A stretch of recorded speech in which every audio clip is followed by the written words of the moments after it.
remaining. Speakers registered on consent or non-consent items will be taken together as a group prior to action on those items. Speakers on the public hearing and zoning cases will be taken individually. Each speaker will have 3 minutes. Before you speak, please state your name. Thank you. Evening and welcome to your Fort Worth City Council meeting. Happy Valentine's Day. We'll try to get you all home to your wonderful romantic dates as quickly as possible. I'll call us to order. I'll turn it back over to Jeanette. Tonight's invocation will be by Pastor Michael J. Moore from the New Bethel Complete in Christ Church. Please rise for the invocation and remain standing for the pledges of allegiance.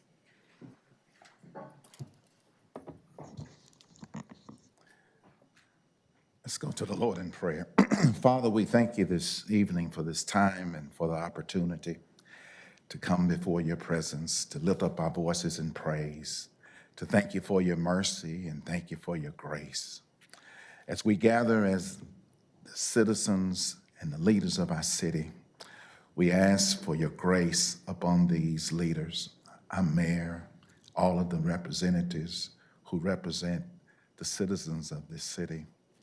Grant us your grace, lead us with wisdom. Let the city remember the people who are sometimes forgotten, people who live in the street, people who suffer from mental illness, people from all walks of life. We know that we're living in times, Lord, where our hearts are heavy because each and every day we witness the loss of life across our country. Tonight, as we stand in this chamber, Lord, let us be grateful for your grace. And then, Lord, we pray for our first responders, those who keep watch over the city. We pray for your protection over them. We pray for the citizens of this city, Lord, that you will protect them as well. Now give us the peace that we need that surpasseth all understanding, that when we gather together in meetings like this, that whether we're on one side or the other, Lord, let us be able to come together in love.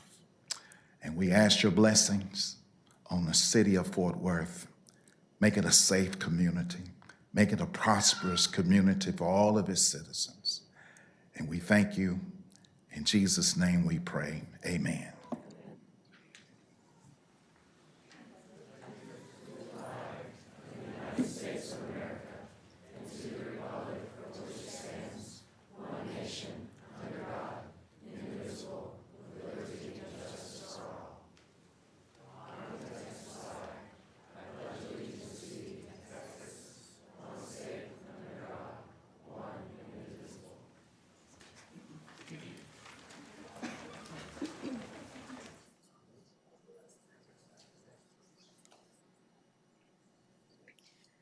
First item of business will be special presentations, with the first one being a presentation of the Fort Worth Sister Cities International Youth Ambassadors Oath Ceremony. And I think I'm going to meet May Ferguson down here at the microphone.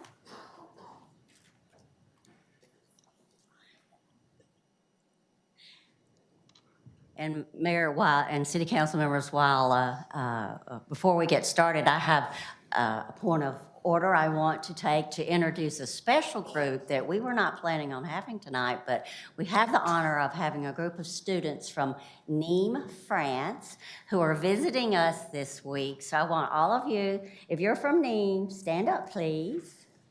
And let everyone please welcome them. Thank you. And I want to introduce Rachel Jenkins, who is the chairman of our Youth and Education Committee, who is going to introduce you to all of our students and teachers.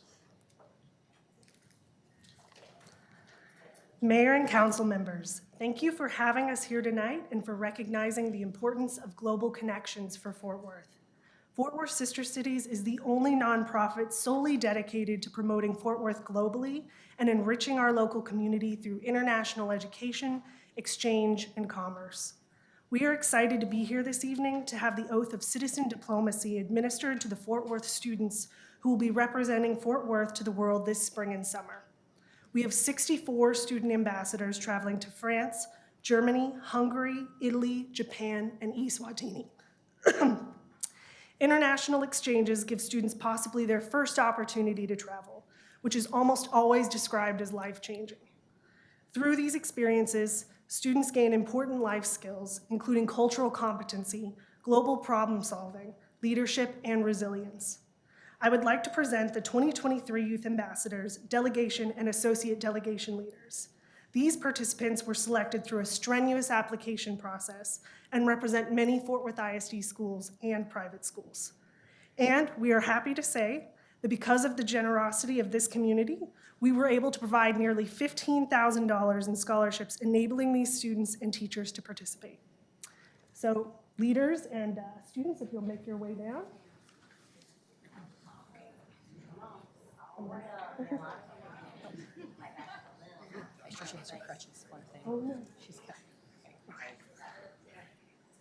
So as I call your name, leaders, will you and your students please raise your hands? Harshin Scholars to Nagaoka, Japan. Delegation leaders Demonge Brewer, International Charm School and Sister Cities board member. Kimberly Kowalski, Fort Worth Academy and Sister Cities board member. Budapest, Hungary. Delegation leader Nicole Valle, Tarrant County College. Jane Card, Western Hills High School. And Associate Delegation leader Alicia Flores, Southern Methodist University. Reggio Emilia, Italy, delegation leader Kimberly Tizak-Daus, Diamond Hill Jarvis High School, Courtney Up, Stewart Elementary School, Aledo, and associate leader Bronwyn Logan, Tarrant County College. Nîmes, France, delegation leader James Gleaton, Tarrant County College, Kenzie Knox, Nolan Catholic High School, and associate leaders Elisa Campbell from Texas State University and Ava Terrell, University of Texas. Trier, Germany, delegation leader Cindy Vasquez, JPS Health Network, Julia King, Deloitte, Fort Worth Sister Cities board member and youth advisor. Nagaoka, Japan, delegation leader Chelsea Beninate, Fort Worth Country Day, Sam Whiting, Harmony School of Innovation, Grand Prairie, and associate delegation leader Karen Ayala, University of North Texas. Finally, Biban Eswatini, delegation leader Tracy Cravens, Northside High School, Imelda Dunlap, Young Women's Leadership Academy, and associate delegation leaders Sarah Morton, Fort Worth Sister Cities International alum, Isis Hetling, Tarrant County College, Saul Rodriguez, Northside High School. And that is it. Mayor Parker, I invite you to join us and administer the Citizens Diplomat Oath. That I can do. Well, congratulations to each of you students that are traveling on behalf of the city of Fort Worth.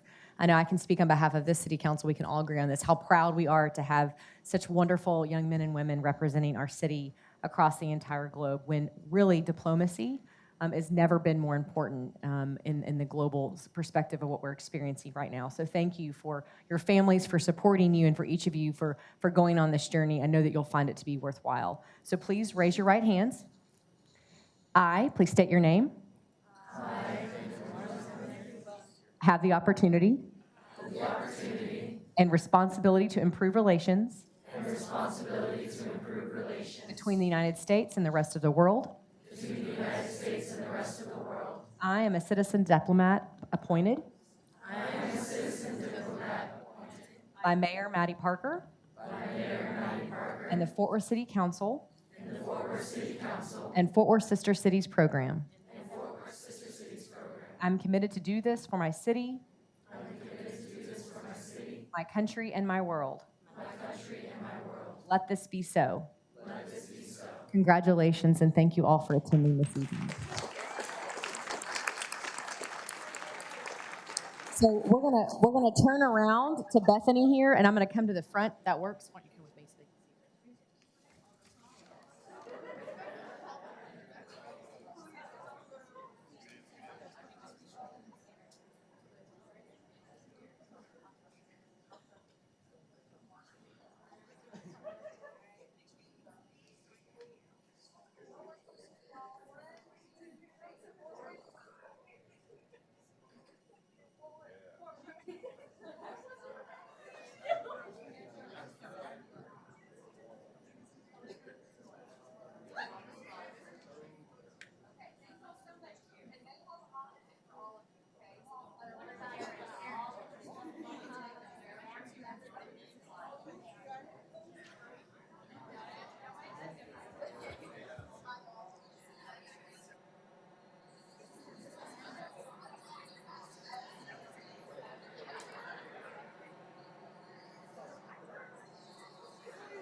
just bring me that proclamation?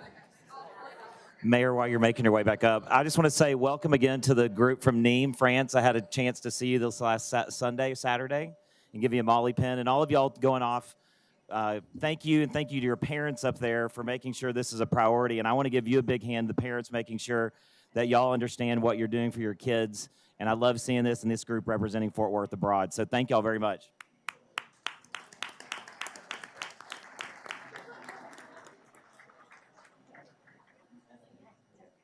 We'll give them just a second to get out. And I know that there may be people in the overflow room that can now join us in the council chambers if they'd like to do so.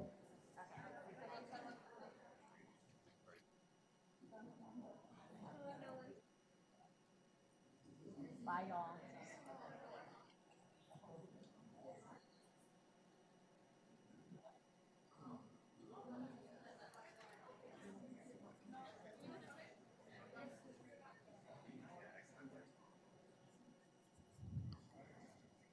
So our next presentation is a presentation of American Heart Month. Are Hilda and Douglas here somewhere in the crowd? We'll wait for you. Don't go against the grain. You're good.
Okay, we'll keep rolling here.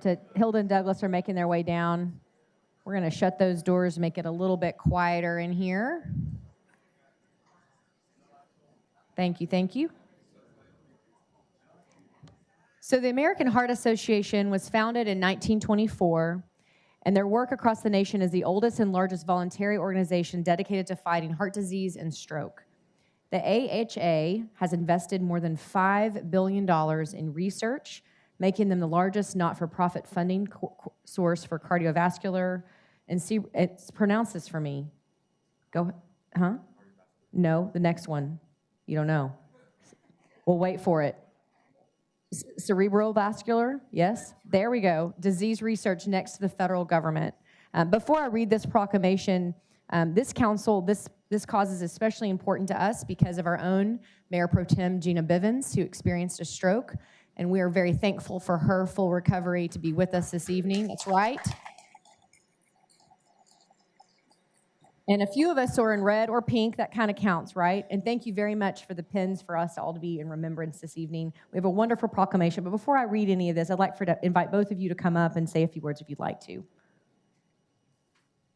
Thank you, Mayor Parker and members of the council. I think just to say thank you for over the years, how collaborative and wonderfully supportive the city has been with us in terms of our fight against cardiovascular disease and stroke.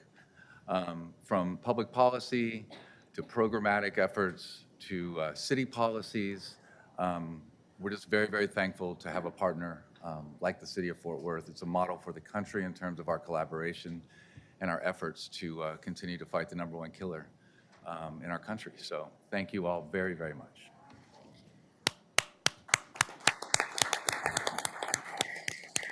I'll read a portion of tonight's proclamation that we're giving here to the American Heart Association to honor American Heart Month.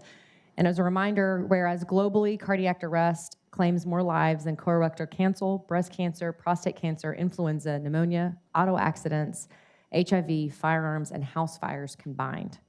And about 90% of people who experience cardiac arrest outside of a hospital will die.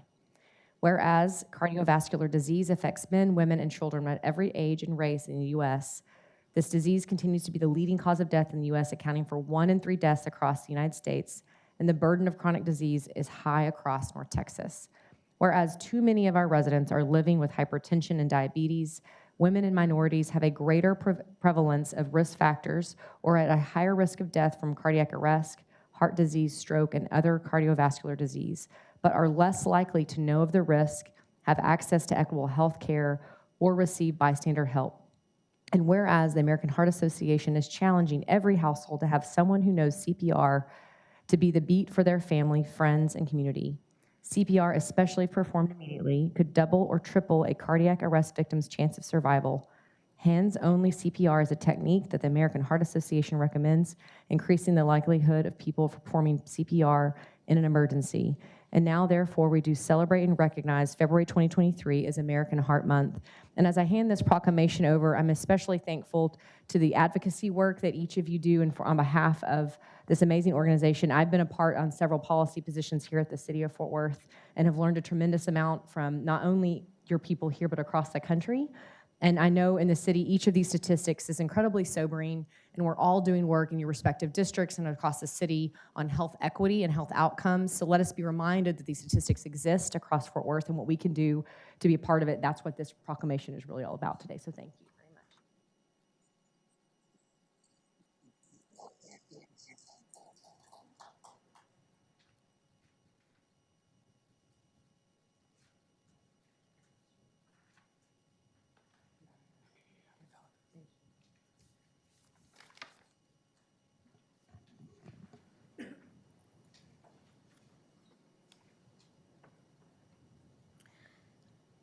Next will be announcements of items to be withdrawn from the consent agenda. There are no items to be withdrawn from the consent agenda. Items to be continued or withdrawn by staff. We have one item. It's M&C 23-0002. It will be replaced with the revised M&C with the same number, M&C 23-0002 revised. Mayor and Council, there were no speakers that registered to speak on the consent agenda, so the next item will be the approval of the consent agenda items. We've got a motion and a second. Any other discussion, council? Please vote.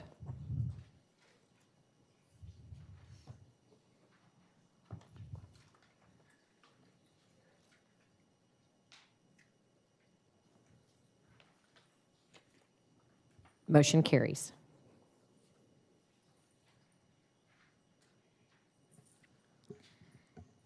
Next item will be announcements, upcoming and recent events, recognition of citizens, and approval of ceremonial travel if needed by council. First up is Councilmember Carlos Flores. Hello, Mayor. Thank you, Melissa, for getting that up. I wanted to bring to everyone's attention, and I think maybe some on council are already aware of it, the Fort Worth Police Department, in an effort to improve its public outreach, not just to the public, but also to its upcoming officers, to the new incoming officers, recruits that we have. We want them to be knowledgeable and also make sure they dispel any preconceived notions they have over the neighborhoods that they're going to patrol.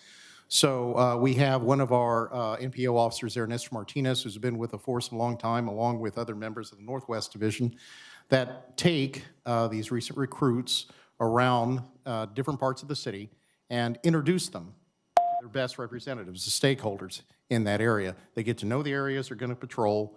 And again, if they have any preconceived notions about these areas in town, they're dispelled because they can see firsthand what they're about. So I appreciate Nestor and our commander, Jason Kim, the Northwest Division, for making this possible in collaboration with other police officers across the city. Next slide, please. Okay.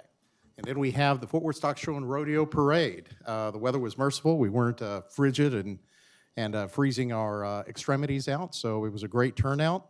Thanks to all, who attended. It was great to see our fellow council members out there. Thank you. Next slide. Okay, here, as council members, sometimes we have ceremonial duties such as welcoming foreign dignitaries. I had such an occasion to do that during the Fort Worth Stock Show and Rodeo on the day of the Best of Mexico Rodeo. We had members of the administration from the state of Mexico, Zacatecas. They were there. They presented what their ideas were. They want to see further collaboration between us and their city and state. And we look forward to, strengthening our ties. We had representatives there. State Rep Ramon Romero was there, and also Annette Landeros from the Hispanic Chamber of Commerce, myself. We missed you there, Mayor. I know you were very busy, but it did convey your message of welcome to them. Thank you. Next slide. Okay, here we have the MLK Parade. And again, very well attended. Seems every year we get more and more people to come out to the parade to acknowledge the message that is still relevant to this day of Martin Luther King Jr. And also as part of that celebration, in the vein of celebrating our Black History Month, it was Cowboys of Color Rodeo. Several of the council members, rode in it. I had that privilege as well. Thank you. Next slide. Okay, and here's just some different pics from the Fort Worth Stock Show and Rodeo Grand Entry. I think all of us got an opportunity to do it. Michael, I think you probably broke a record, didn't you, or something like that? I'll let you talk about that. But anyways, fun had by all. It's a privilege to do that, to represent the city. So next slide. Or is that it? What you got? Okay, here we go. All right, the homeless count. That was, again, a recent effort that we do, and this is necessary for us to have an accurate count of, the homeless in our city so that we can also be able to apportion resources. And from a federal standpoint, we have to report to the government, again, what resources that we do need. And so that was held recently from 8 to 12 midnight. Teams deploy out with MPOs from Fort Worth Police Department and, carefully engage with our homeless population to try to get an accurate count of them and also what situation they may be in. Next slide, please. All right, that's it for me. Thank you. Councilmember Blaylock? Actually, as Alan's pulling up, Michael, go ahead and do ceremonial travel. That'd be fine. Yeah, please. Sorry. Thanks, Mayor. I just want to ask for ceremonial travel to, so ironic it's tonight, with Fort Worth Sister Cities International on their trip to Trier, Germany, June 17th through 25th. So I'd ask for a vote on that. Thank you. Can you pull a vote up for us, or do we need a vote, hand vote? Yeah, but you can pull, that's my question. You can pull it up, though, second? Okay. Second. Got a motion and a second. Council, please vote.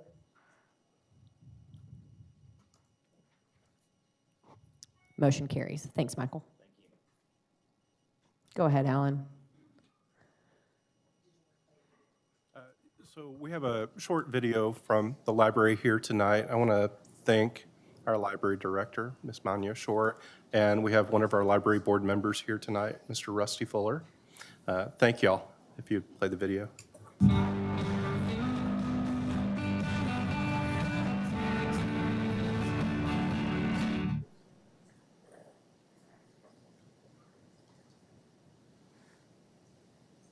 Your wrist should come up and down, just like you're doing a tennis racket, like your strums from earlier.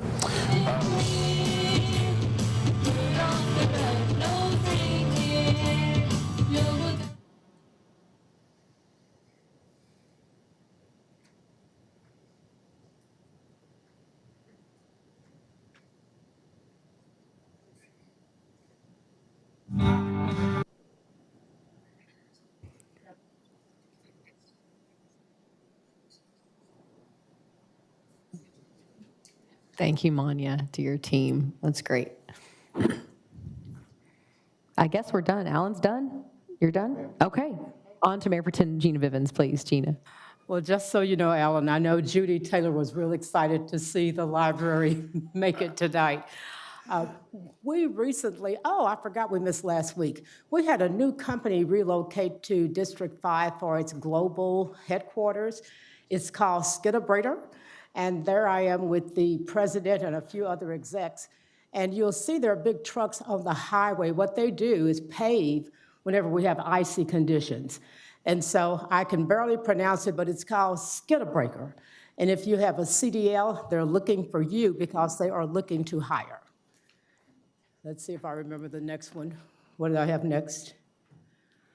Oh, I have to say hello to Pastor Kenneth Sales and his wife Sally. They waged a community cleanup right near their church in Stop 6 near Cavill. And when we first started promoting the sale of tax foreclosed properties, this church bought one. You can go to the next slide. And after they bought the first tax foreclosed property there, the community started springing up with new housing and remodeled housing, and now it's just a place where people live. And no longer, David, do I have to interrupt people smoking crack in the car. People live there now. And so that's the pastor on that green machine, and he does that, even though that's a city property that we should be mowing, he does it because he doesn't want his church to look tacky. Next. Oh, this happened just this past weekend. It was Technology Awareness Day at BNSF. That stands for Burlington Northern Santa Fe Railroad. It is the second largest rail company in America. And every year for the past 24 years, they have held this event to expose minority kids and kids from different backgrounds to the world of STEM, that being science, technology, engineering, and mathematics. Yes, Carlos, that would be you. And I told them for the 25th year, I'm going to share this event with the entire mayor and council so that we can all go there for the 25th year. It's a wonderful event. You see Jim and Gloria Austin. They started this event more than 2 decades ago, so about 24 years ago, and they honored Jim and Gloria. And that's what I did. That's all. Thank you, Gina. Councilmember Williams.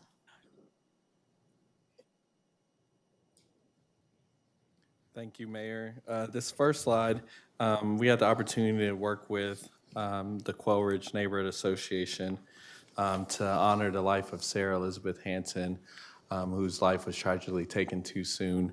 We were able to work with the family and with the neighborhood to establish the Sarah Elizabeth Hanson Memorial Park Bench at Quail Ridge Park. So for all of our folks who know Sarah, and for those who attend Quail Ridge Park, please take a moment to sit on that new bench and send up prayers for the family and the neighborhood as they continue to heal from that tragic loss. Next slide, please.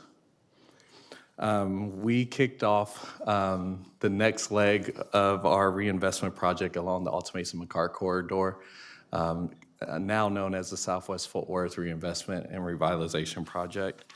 It was really exciting to kick it off with a bunch of neighborhood leaders who are passionate about creating economic development in those 2 commercial corridors and bringing back the Alta Mesa McCart corridors to the old glory days that we all remember. And so thank you also to Dan Hayes. He is our trusted consultant from the East Lancaster PID and the amazing work that they've done on the east side. And so he shared a lot of knowledge with our residents about all of the economic development steps to establishing a PID and TIFs and all kinds of other stuff. So thank you to the residents who are serving. If you're interested in this work, please reach out to our office at District 6 at fortworthtexas.gov. We'd love for you to bring your voice and your sleeves to be rolled up. There's a lot of work to be done, but we can get it done together. And I believe that's my last slide. Thank you, Mayor. Thanks, Jared. Councilmember Firestone. Thank you, Mayor. This was a really enjoyable day with Congresswoman Granger. We were invited to tour Parker Aerospace, the Strataflex Products Division, on January 19th. And this is really an amazing facility right in the middle, actually, of District 7 that a lot of people don't know about and know what the company does. But they produce and manufacture at this location products that are used in many different military planes, including the F-35. And those products are installed at NASJRB, which of course is also located in District 7. And after the tour, we met with company officials to discuss their plan to expand the location there and their manufacturing at the same facility, which we're very excited about and grateful that they are staying at home. So it's an exciting company. They're doing wonderful things, very progressive technology, and it's great to have them here in Fort Worth. Thank you. To Chris, Councilmember Nettles. Thank you, Mayor. This first slide is the MLK parade that was actually on the east side. It started in District 8 and ended in District 5. This is one of the parades that Cliff Sparks put together on the east side every year. Next slide, please. This is the MLK parade downtown. That's taking a selfie with Michael, Mayor, and a bunch of other people. Well, those are the Frads and the Jerry's people. So it was a great day. Next slide. Had an opportunity to go to TCU and talk about it was the MLK panel. We just talked about some real issues that we've been dealing with since Martin Luther King, Malcolm X, and other issues. And so it was a great panel. Commissioner Brooks, Black Chamber President, CEO, as well as council member from Arlington joined us. It was a great panel in TCU. Next slide. I had an opportunity to go to I Am Terra Black History Month panel.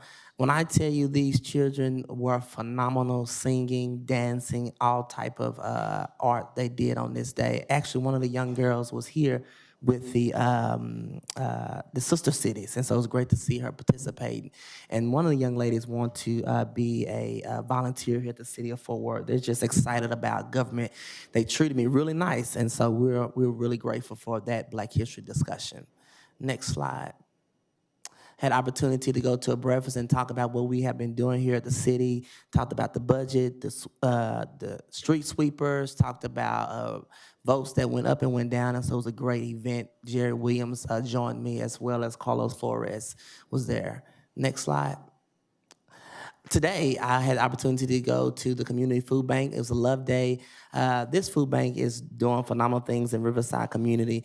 They gave away over 55 prizes today just to be nice. They give away food every other day to the community in Riverside. We have supported them since we've been in office, as well as my predecessor was a big supporter of the community food bank. And it was just a great event today. And I believe those are my last slides. Thank you. Thank you. And to Councilwoman Beck. See how quick I can. We had a sustainability workshop for New City Hall. I really appreciate all the residents that came out and gave their feedback. I think it's going to be very productive in what we end up doing across downtown. Next slide. I had the opportunity to present some appreciation awards to some folks that live at the TMP lofts that took their time to beautify their particular area of Fort Worth, and they did a lot of work in the landscape beds in and around that, the right-of-way on Lancaster. Next slide. All right, I don't know if y'all have heard, but Texas A&M is expanding. They are expanding into the southern portion of downtown Fort Worth in District 9, and I had the opportunity to go be part of that event, and it's really exciting. $350 million worth of investment coming into Fort Worth, so stay tuned, and next slide. The Tarrant County Homeless Coalition point-in-time count. I joined Councilman Flores that evening, although in a different part of town. I was in the Hemp Hill corridor walking with one of my really fabulous MPOs and some other volunteers. It was a really great evening. I would highly recommend, if you have not taken the opportunity to do that one year, to do it next year. It's really eye-opening, and it really does provide a service to the community because it allows us to get an accurate census and help some people in the process. Next slide. That's it. Thank you to Elizabeth. I just have one quick update for our community. I was able to visit very briefly the hospital with one of our officers who was critically injured yesterday after falling from an overpass, responding to a traffic accident. He has a long road to recovery, but his beautiful wife was incredibly strong, obviously thankful that her husband is alive. So please watch for updates from the Fort Worth Police Department. Keep that family in your prayers. He'll have a long road to recovery, like I said, and then probably additional surgeries. So she'll need strength and resilience, and of course his family at home. So just wanted to give those of you that have reached out already to our office out of concern to see how he was doing. But he was in good spirits and cracking jokes somehow to see through what he'd been through. So thank you for your continued prayers. And with that, we can move to the non-consent agenda. Mayor, the first thing will be the speakers who registered on the non-consent agenda items, and we have speakers on 2 items, 230138 and 230181. Thank you, Jeanette. Our first speaker will be John Ladd. Mr. Ladd? Hello? Go ahead. Okay, I don't really have anything to say other than I'm for short-term rentals. I'm for guarding them carefully. I'm for making sure that there's a resident involved that's local. And that's about it, really. Thank you, Mr. Ladd. Our next speaker is William Schur, followed by Michael Mays. Hi, Bill. Come on down.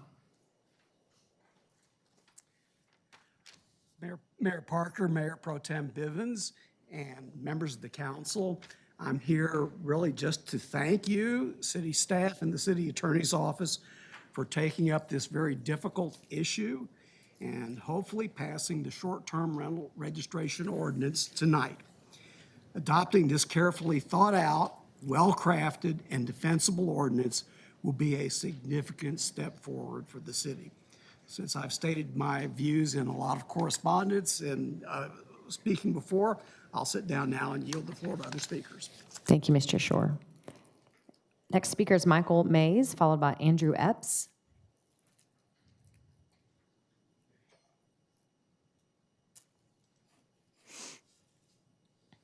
Good evening, Mayor, Council. I am Michael Mays, and for the last 40 years, I've lived here in Fort Worth. I went to high school here, went to college here, and I love this city. And after all these years, I'm still amazed at how people can work themselves up into a frenzy over something they claim they don't like, and yet the only thing real in their concern is fear and not the facts. As a licensed brokerage and someone who manages and services properties here in Fort Worth and elsewhere, both long-term and short-term rentals, I find these lack of facts to be extensive.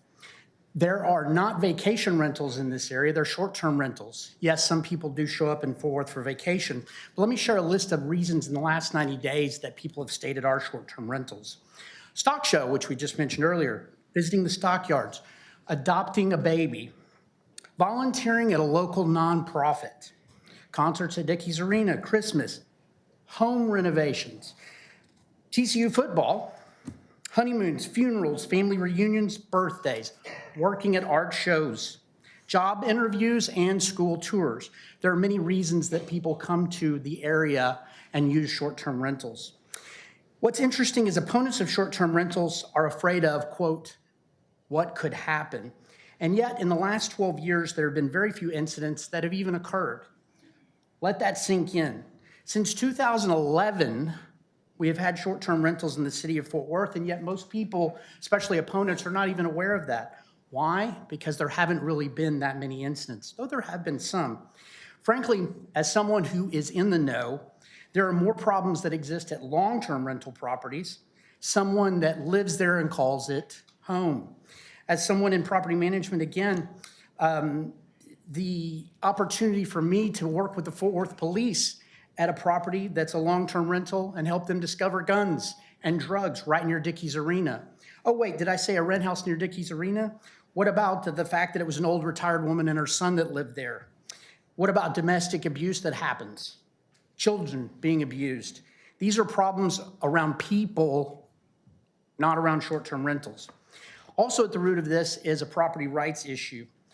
If you guys accept and pass the existing bill before you, you'll be reducing the amount of money that hardworking Fort Worth people actually make in this time of need. And those are people of all colors, not any particular individuals.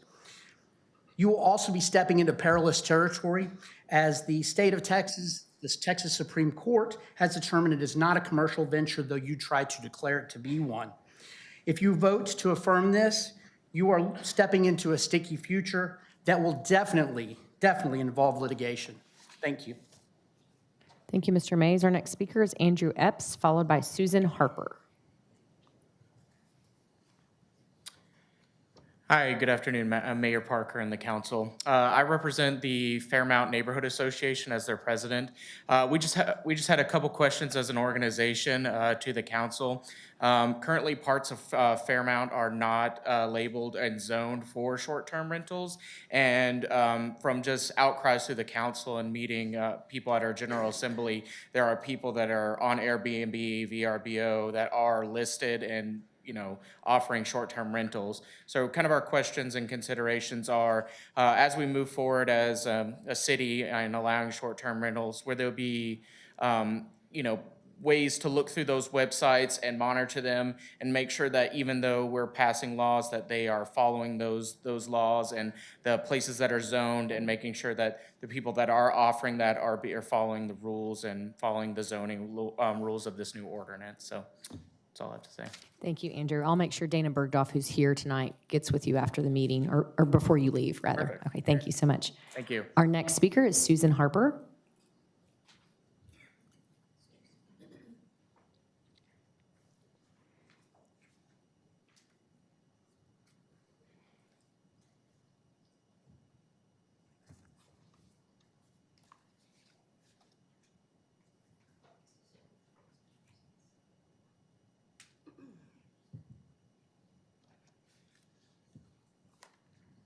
I think I need a box to stand on. But that's all right. Pull those down. That's perfect. No, they're right in my face. Thank you. Madam Mayor, City Council persons, City Manager and Assistant Manager, my name is Susan Harper. My address is 2248 Fifth Avenue, Fort Worth, Texas, 76110.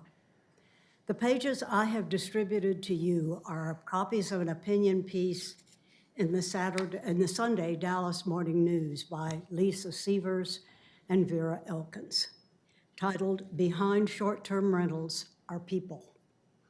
I don't know either of these women, but they articulate probably better than I can the case for regulating rather than banishing short-term rentals. If I stand on my tiptoes.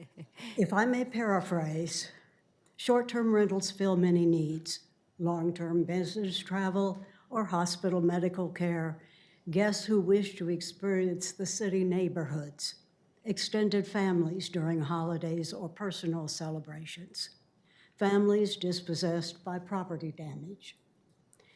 And for many, extended hotel stays are simply not in the budget.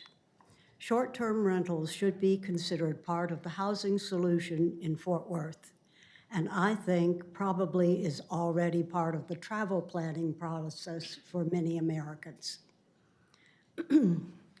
Are there bad actors and nuisance properties? Absolutely.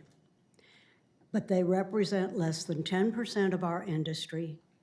90% of us have never had a 911 or 311 call. And we want them gone just as you do.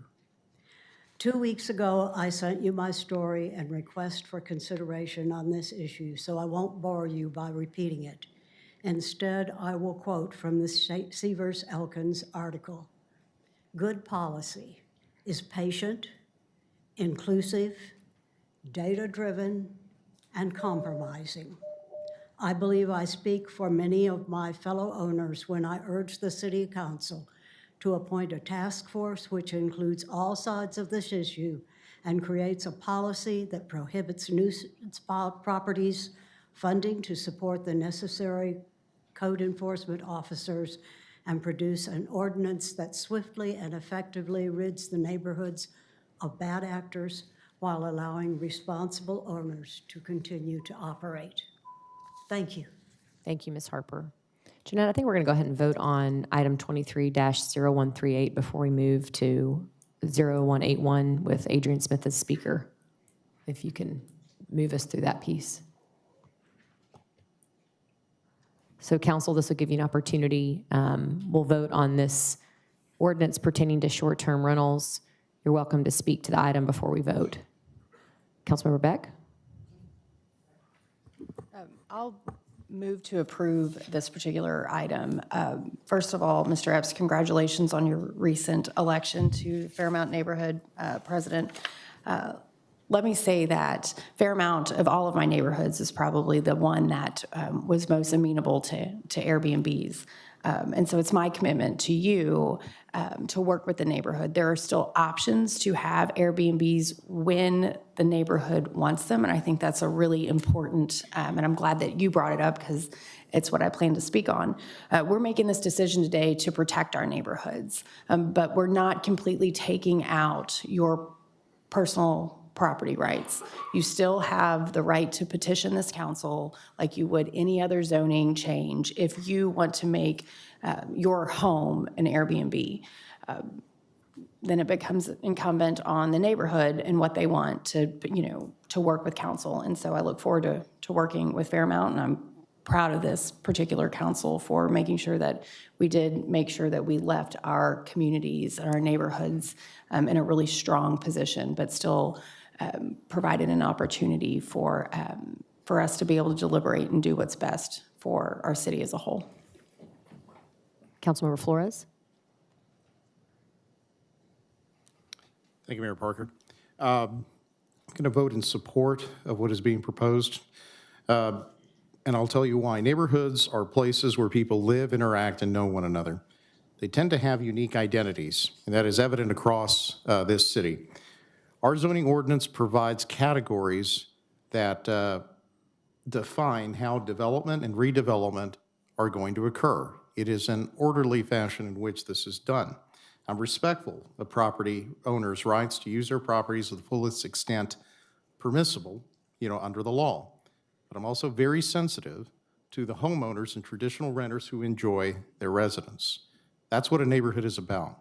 Converting long-term rentals to short-term rentals shrinks the housing market.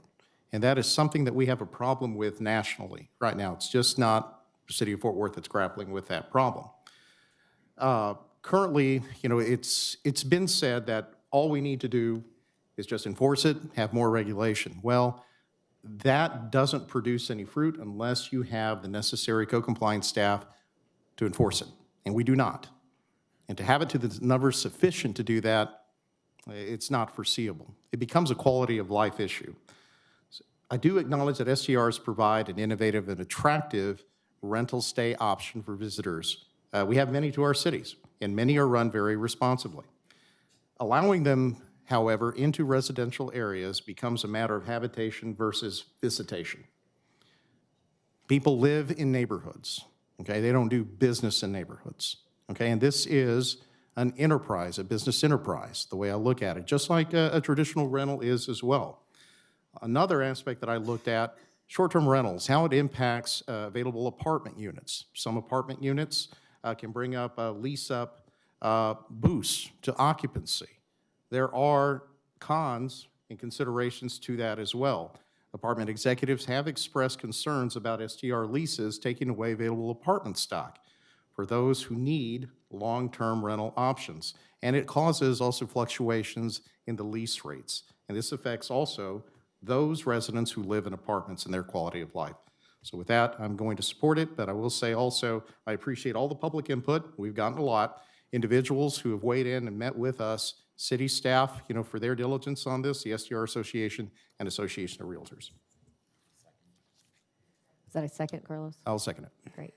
Council, any other discussion on this item? Anybody else's light lighting up? Nope.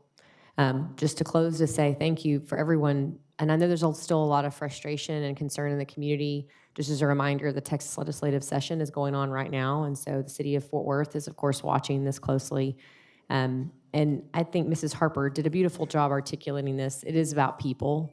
We understand that housing affordability is a crisis across this country, and it is also in Fort Worth for many families. And so we have to keep that at the foremost concern for this council, but we're not done listening. We understand this is an evolving issue, not just for Fort Worth, but for the entire country when it comes to what the future of STRs look like. So we'll be vigilant. Please stay in touch with us, and if you have additional questions or concerns, our offices are always open.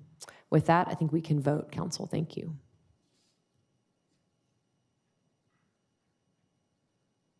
Motion carries.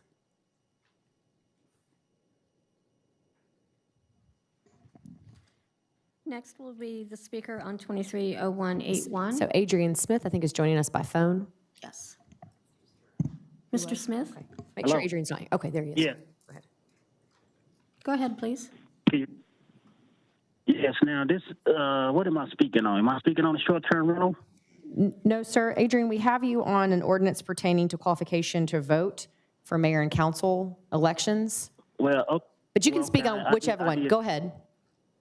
Yeah, I signed up for both, so I'll just be brief. I think the short-term rental decision that you all are making tonight, it should have been a ballot issue, considering that short-term rental is not one thing that's just pertaining to Fort Worth. This is a nationwide phenomenon.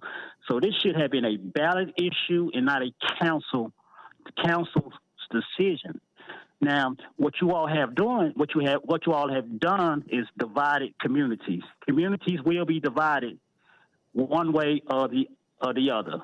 Regardless of how people look at it, communities will be divided. Now, there are pros and cons. What are the pros? Potential votes for some of you who are, in favor of this, which I'm sure everyone voted in favor because I couldn't see the votes, but you all usually vote the same way. The cons are votes, you'll lose votes. But again, the most important thing is the community is divided. Other cons that I feel would come about with this short-term rental, with these short-term rentals, what about, what are you putting in place for discriminatory practices that some STR operators use against certain individuals? I heard also that there would be a hotel tax, possibly levied against these short-term rental owners. My thing is this: that's cool. That's cool. You all are telling them what they can and cannot do. When it comes to overcrowding, when it comes to people coming to communities for gatherings, not parties, just gatherings, what if a neighbor, because of the amount of individuals showing up, mistake a potential short-term rental as a party happening? What happens then? So you all should have put this on a ballot and let the citizens make this decision and not you all. Again, I think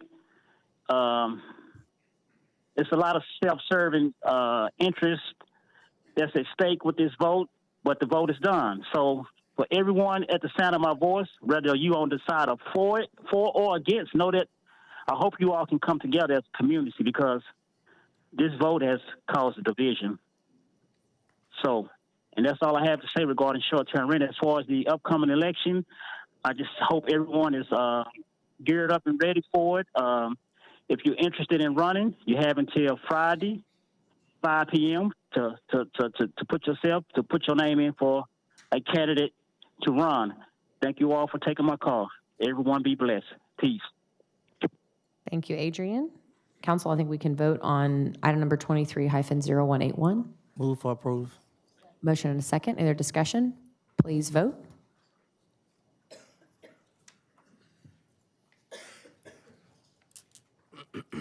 Motion carries.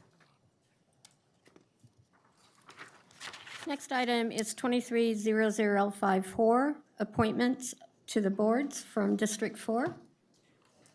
Councilmember Blaylock.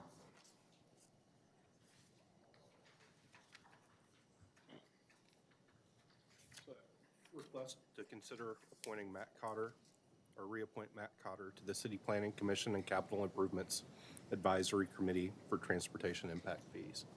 No motion. And a second, council. Any other discussion? Please vote.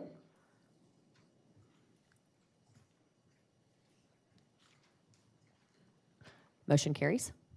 Next item is 230131. Got a motion on the floor. A motion and a second. Any other discussion, council? Please vote.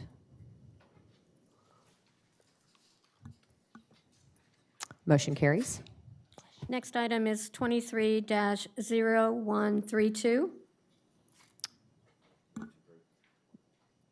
Motion and a second. Any other discussion? Please vote. Thank you to the members of the task force for serving.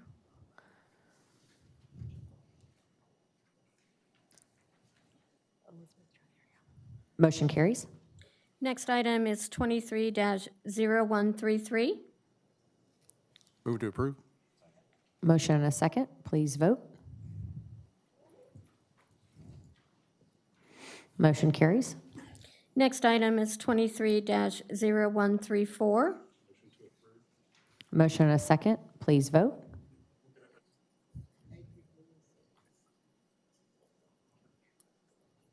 Motion carries. Yeah, he did. Next item is 23-0135. Motion and a second. Please vote. Motion carries. Next item is 23-0136. Motion and a second. Please vote. Yes, sir. Great.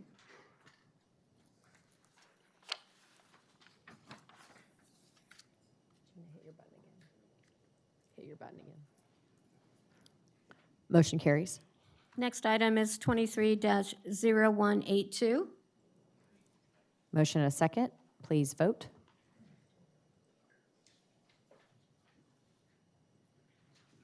Motion carries.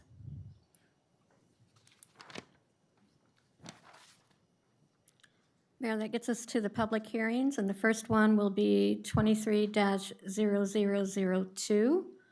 The speakers are signed up on 002, but we'll vote on the revised version. Thank you. Our first speaker, actually, we need to have Beth come down first to do the public hearing. Sorry. That's okay.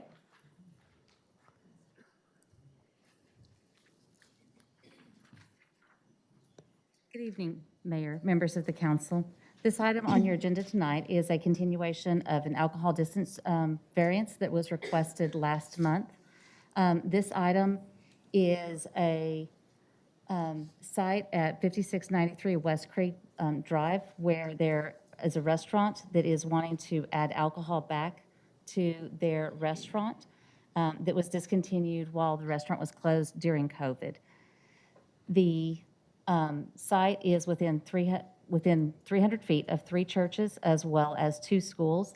And the case was continued from last month, as Councilmember Williams noted that there were 2 schools within the vicinity. We did have a meeting with the affected schools this morning where they did not mention any specific concerns regarding the request. And I'll be available to answer any other questions that you have. Questions, council? Councilmember Crane? I just have a question, a point of information. What is the difference between 23-002 and 23-002 revised? What are we voting on? So the revised one has the inclusion of the schools in the MNC, whereas the first one did not. Thank you. No other questions. We'll move to our speakers. I have 3 speakers listed. The first is Jenna Cannon. Gina, excuse me. I did that last time, Gina. I'm going to get it right eventually. Gina, and then followed by Ray Malik.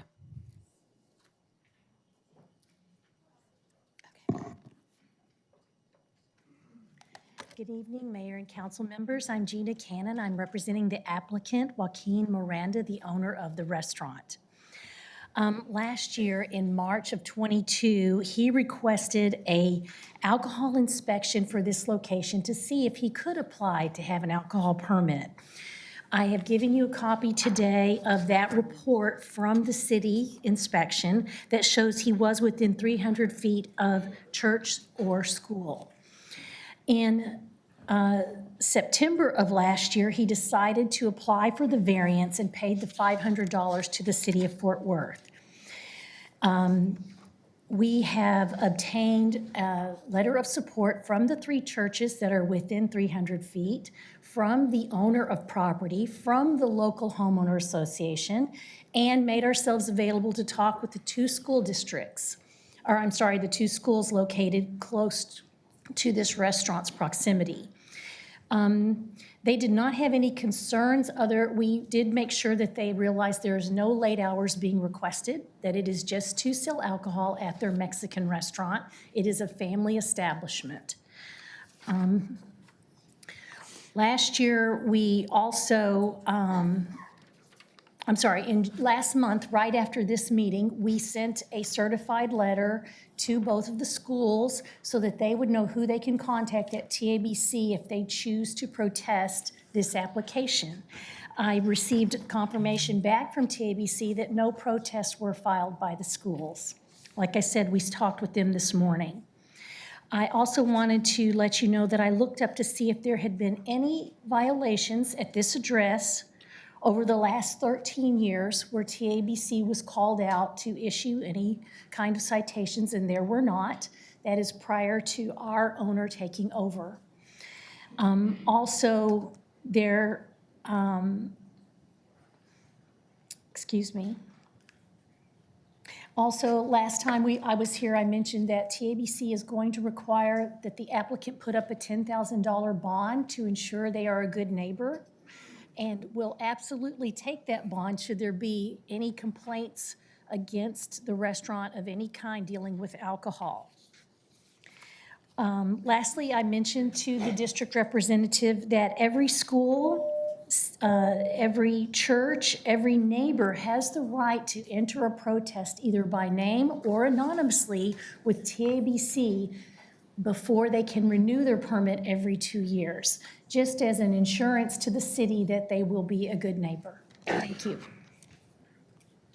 Thank you, Gina. Our next speaker is Ray Malik, followed by Mark Green.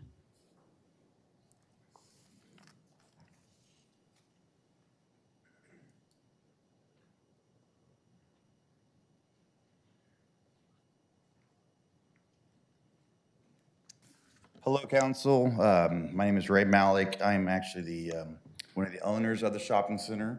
The shopping center has been in our family for over 40 years. We built and developed that shopping center along with other ones on that street, and as well some very other properties.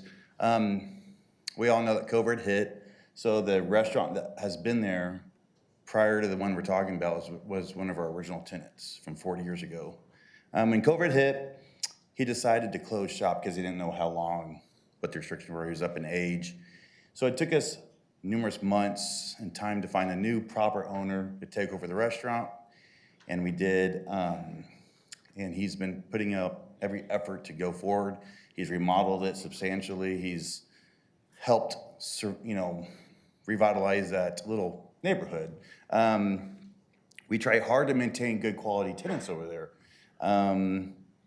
The tenants love that place. The people in Wedgwood go to eat Mexican food there. When it did shut down, it was kind of sad. And at the same time, it's a different point. Keys Blues Lounge Bar shut down too at the same time. So we lost 2 good tenants, been there for 40 years. But Joaquin decided he wants to try to take it over. I'm just happy and thrilled that he wants to do this, and I'm happy the council's hearing out his proposal for variance. One thing I like to stress is I'm there on site all the time. My office is there. We do not leave that office. We love being there with the tenants.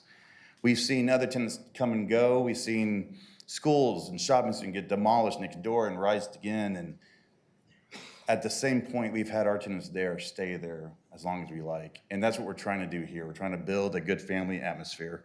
I think Joaquin's going to be a very wonderful operator and owner of the restaurant. I hope you pass the variance for him. I think everyone likes to go to a Mexican restaurant and drink some margaritas with their Mexican food. So thank you. Thank you, Mr. Malik. Our next speaker is Mark Green. Mark had a family emergency, but Perfect. he's not going to call in. Then I'll turn it over to you, Councilmember Williams. Oh, go ahead, Gina. Question was to Gina, if you can come back to the microphone. kind of odd calling somebody who has my name. I just wanted to get you on the record. Did I understand you correctly to state the churches closest to this establishment verbally said they have no opposition? Correct. I provided you a letter from each of the 3 churches Okay. saying that they would like to see the restaurant be able to sell alcohol along with their food. Okay, just want to make sure. I haven't read the letters, just got them, but thought I'd get you on the record. Thank you. Yes. Councilmember Williams? Thank you. I'd like to give 2 special thank yous to Beth for working with our office since last meeting, and to Gina. Thank you for letting us take a pause so that we can make sure we met with the neighborhoods, and the feedback was all positive. Even before your meeting this morning, I had a roundtable with our neighborhood leaders in the area, and they unanimously supported bringing a restaurant in.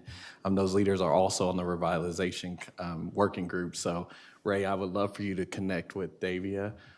We have a reinvestment project happening, and you and your family have done great work for our community. So thank y'all for allowing us to kind of go slow with this process to make sure we got it right. And with that, I'll move to approve. Motion and a second. Any other discussion? Please vote.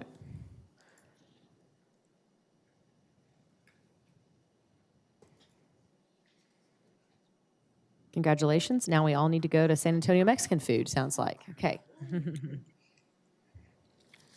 Next item is MNC 23-0007 with report by Beth Knight.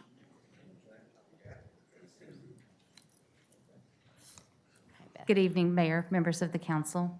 This site is a restaurant that is requesting alcohol sales with their restaurant, similar to the one previously.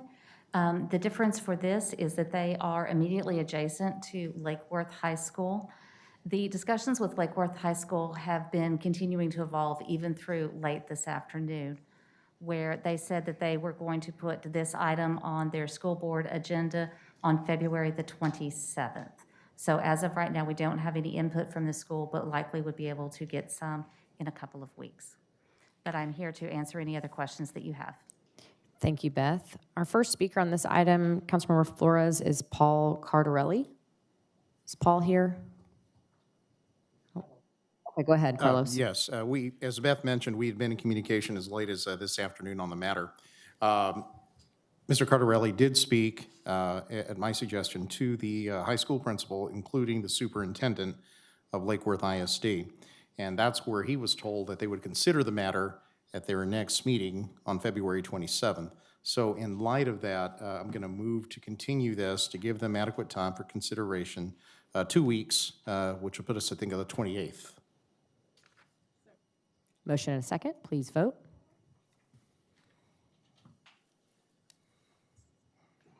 Motion carries. Next item is MNC 23-0062 with report by Stuart Campbell.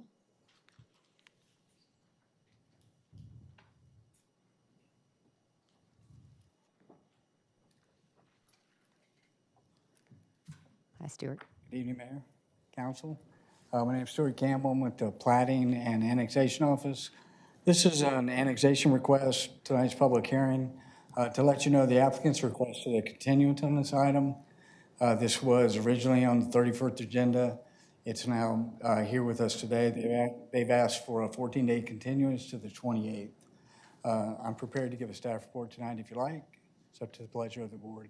I'll turn to Councilmember Firestone. Go ahead. Yeah, move to continue the MNC until February 28th. Second. Thank you. Motion and a second. Please vote. Thank you, Stuart.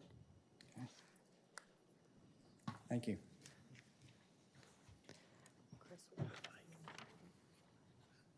Chris. No, it's all good. Motion carries. Mayor, next we will take up the companion zoning case, which is ZC-22-192. And I'm under the presumption we're going to continue that as well. Is that correct, Councilmember Firestone?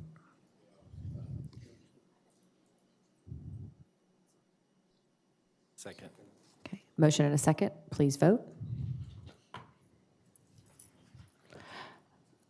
Motion to continue passes.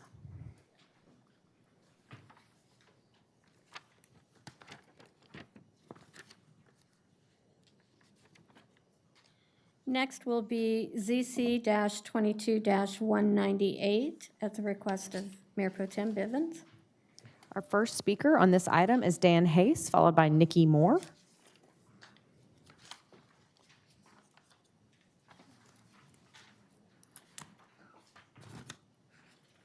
Do you have my presentation ready?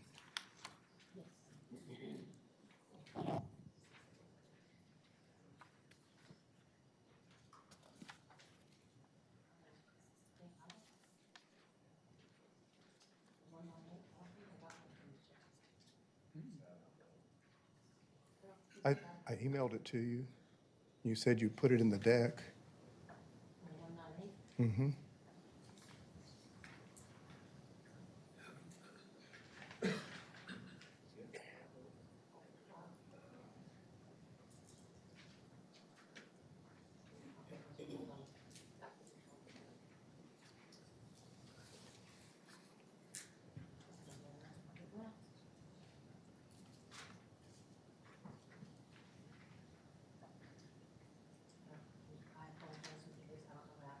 No worries. My name is Dan Hayes, and I live in Central Meadowbrook, which includes part of District 5. I'm about to say a naughty word, apartments. That's how many in East Fort Worth view apartments.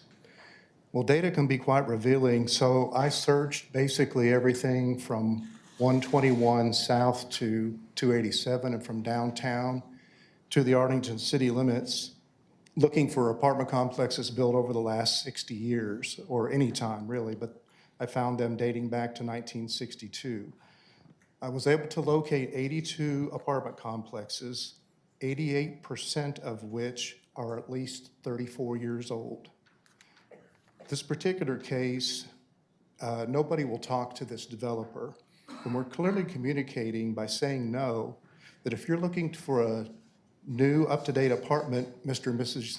Young professional, you probably need to look elsewhere.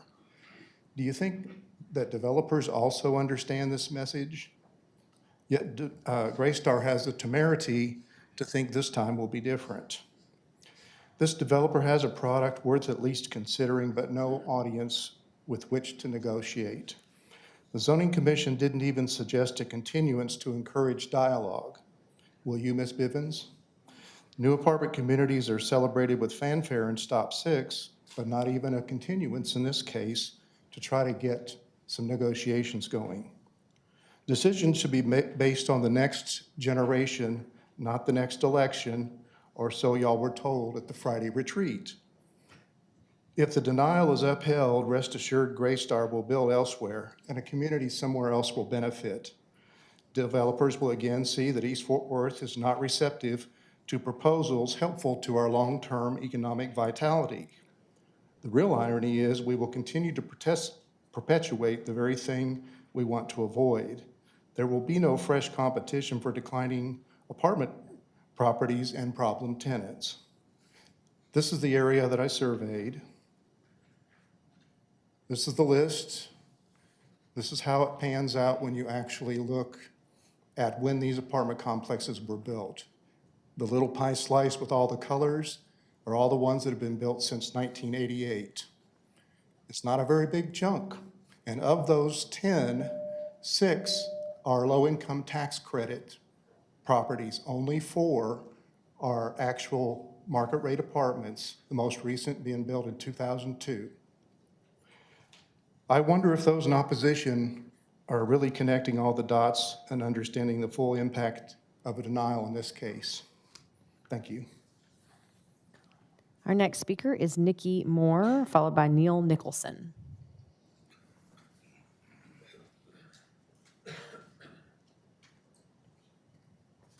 Good evening, Mayor and Council. The purpose and goal of our zoning application was really to bring new, quality, and a diverse housing option to this part of East Fort Worth. I am one of those young professionals that grew up in East Fort Worth. I attended Bill J. Elliott Elementary, and when we came back after college, there was nothing new for us to rent. We weren't in a position to own a home yet, and so we ended up having, I was working in Fort Worth, my husband was working in Arlington, and we were trying to split the difference, if you will, at this location. And so we are those young professionals that you mentioned. Overall, Greystar really prepared a thoughtful site plan, taking into consideration the cross-timber trees and some of the site development challenges of this particular site, including floodplain, topography, and some wetlands that are on the site. And we really thought the trees were going to be the most important thing for East Fort Worthians in the neighborhoods, and so that's where we really focus our attention, to the point of saving 53% of the trees. 22 acres of the site would be for tree preservation. In the end, we heard the neighbors. They do not want multifamily on the site. They want the site to remain agriculture. Keeping the site agriculture, though, does not protect the trees. In fact, by code, you can actually take out 75% of the trees in an agricultural zoning district. And this agricultural zoning district came about when the property was annexed into Fort Worth in 2009 and was just given that designation because there was nothing built on the property. It was not intended to be agricultural in and of itself. One of the outcomes that I'd love to have here today is just direction from leadership as to what you would like to see developers develop on this site. If it's not multifamily, we'd love some feedback. Is it the density? Do we want to save more trees? Do we want a different housing product? Do we want single family homes? Would that be supportive? Anything to just tell us what direction to go in would really be helpful, instead of just saying, no, we don't want this. You have Greystar developers here. I think just a few months ago I stood before you where they had worked with the neighborhood association and put in $2 million worth of roadway and lighted signal infrastructure at the neighborhood request. And so I say that to say that you have a quality and a cooperative developer at the table that really wants to engage in that conversation. And so how can we help East Fort Worth reach their goals of getting grocers, jobs, relocating of jobs, sit-down restaurants? We need new housing options, disposable income, and some level of density. And so that's just my request here today, is just to have some dialogue. Thank you, Ms. Moore. Thank Our you. next speaker is Neil Nicholson. Is Mr. Nicholson here?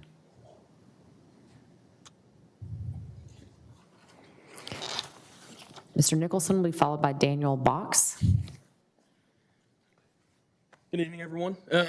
I won't stand up here for 3 minutes and reiterate everything that Nikki said by any means, but I work for Greystar, the developer on the project, and we enjoy working with communities and city representatives and city staff and council members, and what we'd really like, as Nikki said, is just to find an opportunity to work with anybody who's currently in opposition to find a creative and problem-solving kind of solution to allow us to bring affordable for-rent apartment homes to East Fort Worth. We certainly think that there's a strong demand for them. As was previously shown, there's not a lot of new quality apartments that have been built, and so we'd love the opportunity to work with the neighbors to find a solution that works for everybody. Thank you. Thank you. Our next speaker is Daniel Box, followed by Cameron Pope.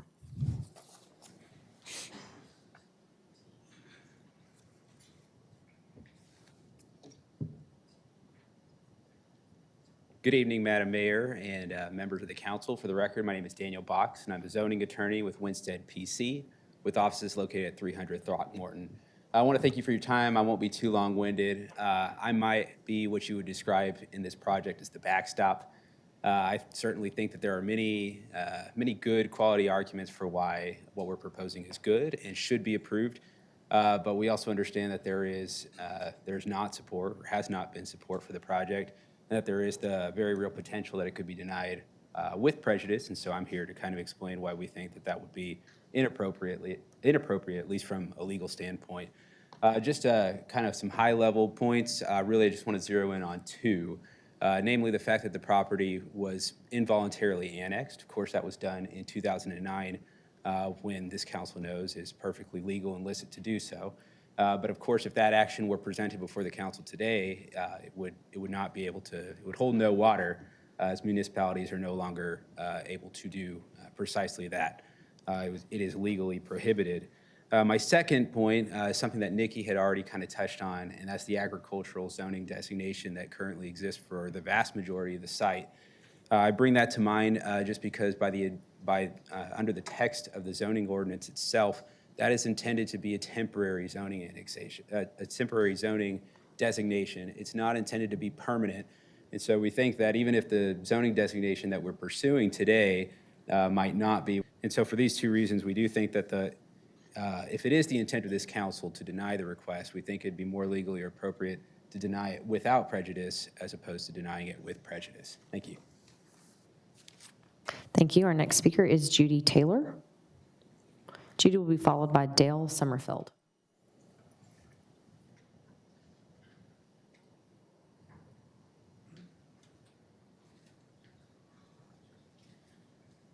I'd like for those that are supporting me here tonight against this project to stand, please. I'm Judy Taylor. I reside on Stark Street. I'm president of the Hamden Neighborhood Association. City staff suggested denial, and the zoning commission denied with prejudice. The rezoning of 2500 Dottie Lynn is unacceptable.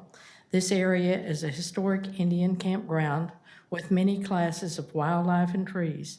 In the 1870s, Major James Hanley traveled across country by stagecoach from Washington, D.C. to California. He was so impressed with this area that he returned and bought 700 acres to establish the community of Hanley, which served as a town until 1946 when the city annexed.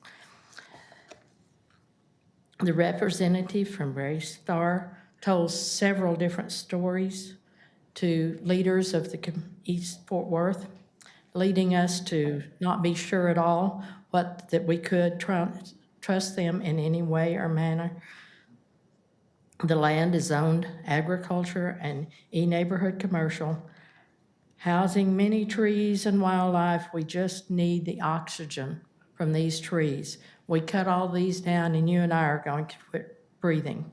Dottie Lynn is a multiple lane, fast moving traffic street. It just takes two vehicles to cause a major accident. Cars entering and exiting the apartments would cause a major danger. There is a memorial directly across the street from where these apartments would be, indicating the death of one of our residents. This is a blind curve that will cause quite a danger, if nothing else. The massive number of buildings, multiple stories high, do not fit the area.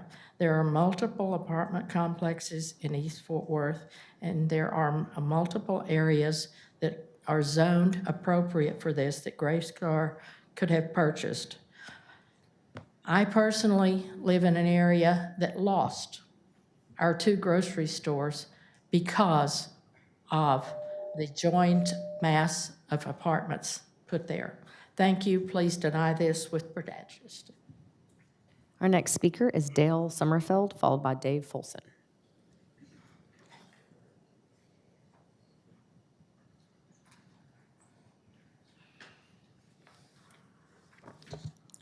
Good evening, Mayor Parker, City Manager Cook, and the rest of the council members. My name is Dale Summerfeld. I'm a property owner of 8204 Meadowbrook Drive, Fort Worth. My 7-acre property is very adjacent to the proposed Greystar development. I am not in favor of changing the current zoning of agricultural and neighborhood commercial.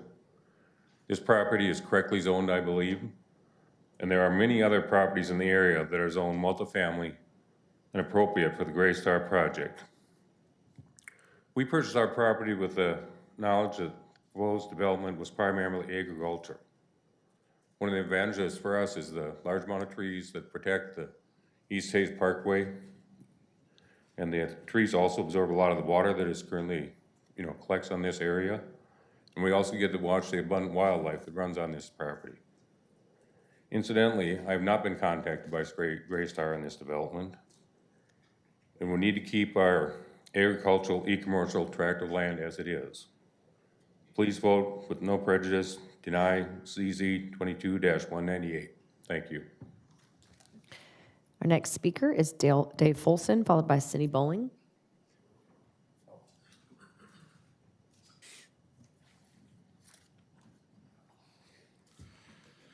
Good evening, Mayor Parker, City Manager Cook, and council members. My name is Dave Fulson, and unlike Dan Hayes, I actually live in District 5 instead of District 8 where this property is being considered. I also serve as the director of the John T. White Neighborhood Association. For the record, our association has been expressly invited by both the Historic Hanley Neighborhood Association and the Bluffs HOA to support their strong opposition to the zone request. As you're aware, city staff sent this case to zoning with a recommendation for denial. Spirited opposition from neighborhood associations, the Bluffs HOA, and concerned neighbors who spoke at zoning, wrote letters, signed petitions, all resulted in a deny with prejudice vote from the zoning commission. As you just heard, neither Greystar, the developer, or their agent seem to understand or even care now that the overwhelming sentiment from Eastsiders who live here is that this property is correctly zoned as it is. Further, that we wish to save it until it can and will be developed. Or, big or, Mr. Hayes, other development like sorely needed neighborhood services are brought as options by a developer more interested in listening to the local residents' desires and vision for our area rather than telling us what we need and jamming more multifamily into this area that's already suffering from apartment oversaturation. I cannot recall a time when John T. White or any of our fellow East Side associations came before you to stop a multifamily development that had purchased land already and correctly zoned for multifamily. I don't think you can either. Even though many such developments are not exactly what we want or need, our groups understand, and more importantly, we respect the zoning process in Fort Worth, Texas. This is just another developer that does not. The tidal wave of multifamily developments that buy property on our east side that are clearly not zoned for their intended purposes, then count on rubber stamp zoning changes is increasing each year. This forces residents to wage endless fights in zoning and council to protect our area and to save currently and correctly zoned properties for the type of development our area utterly lacks in, but other areas of our city enjoy. Eastside residents have carefully studied this development, no matter what you've heard. We have studied this development. We've courteously listened to the developer's desires, apartments. We then presented the issue to our neighbors through scheduled in-person meetings, emails, phone calls, and even old-fashioned door-to-door conversations. And our position became clear with each one of those conversations that this property is correctly zoned as it is. If we are to support a zone change in the future, it would be for one that needs to deliver any of the development options our area needs and one that our residents would happily support. Therefore, I am joining our neighbors in asking that you protect this valuable property that is appropriately zoned as it is and support your staff recommendations and your zoning commission's ruling by voting to deny ZC 198 with prejudice. Thank you. Thank you, Dave. Our next speaker is Cindy Bowling, followed by Torchy White.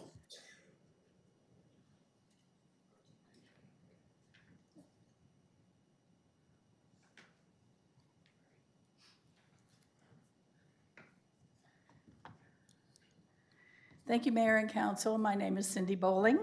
I live in District 5, and I'm speaking on behalf of myself and my husband, Mark Bowling, Mr. Cindy Bowling, as Gina refers to him. Mark and I don't live on the boundaries of this land like my East Side neighbors, Judy Taylor and Cynthia Manuel. We live in Central Meadowbrook, but we are all East Siders. Mark and I don't live on the border of Dottie Lynn, but our home is directly affected by multifamily development. And we know the problems on all levels that causes. La Hacienda is across the street from our front yard. So when my neighbors say they don't want apartments in their backyards, Mark and I stand with them. We know their concerns. We live their concerns. Someone not affected by apartments at their front door or back door or next door have no idea what we're talking about or what we go through. If a developer wants to build apartments, we say, buy land that's already zoned for that purpose. Please deny this case with prejudice. Thank y'all. Our next speaker is Torchy White, followed by Mary Kelleher.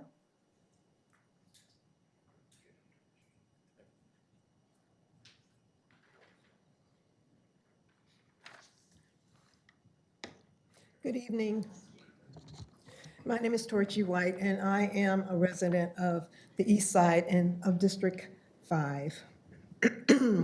We in Historic Carver Heights are concerned because we shop in the East Chase Village Market areas. We are opposed to the zoning change regarding the Dottie Lynn Parkway as it overlaps the East Chase Parkway for the following reasons. First, because it is a move towards overpopulation and in an already underserved east side. There are already enough apartments in the East Chase Dottie Lynn area, 300 plus new apartments in the East Chase Village Market area will stress the highway system on I-30. It increases traffic congestions on the East Chase Dottie Lynn Parkways, Cooks Lane, John T. White, and others. It will also increase parking problems in the area. It will increase the call volume for the police, fire, and EMS services, which is and will require greater infrastructure support and safety services. Please deny this request with prejudice. And we would like to acknowledge Councilman Crane, his support of the RISE program on the west side that addresses the many needs of the apartment complexes there, whose expertise we may need if we too are overrun with apartment complexes. We want to thank our Mayor Pro Tem Vivens for being the reasonable sentinel for the East Side. Please deny this request with prejudice, and we thank you. Our next speaker is Mary Kelleher, followed by James Hook.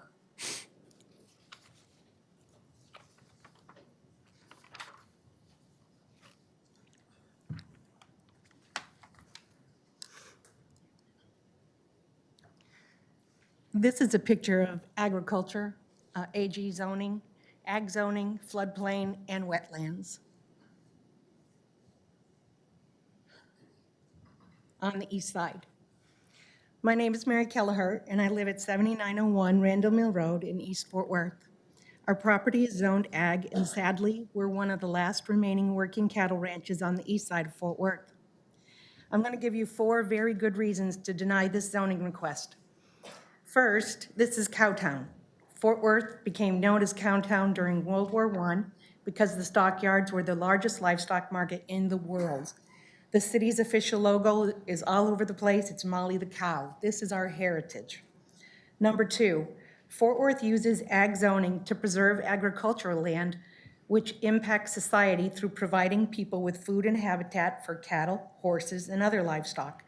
Did you know that one cow provides an average of 430 pounds of meat and can feed about 860 people? If people want to eat, we need to keep our ag zone properties. Once ag zone is changed, it's lost forever. Number 3, some of this property is floodplain and wetlands. Why is floodplain so important?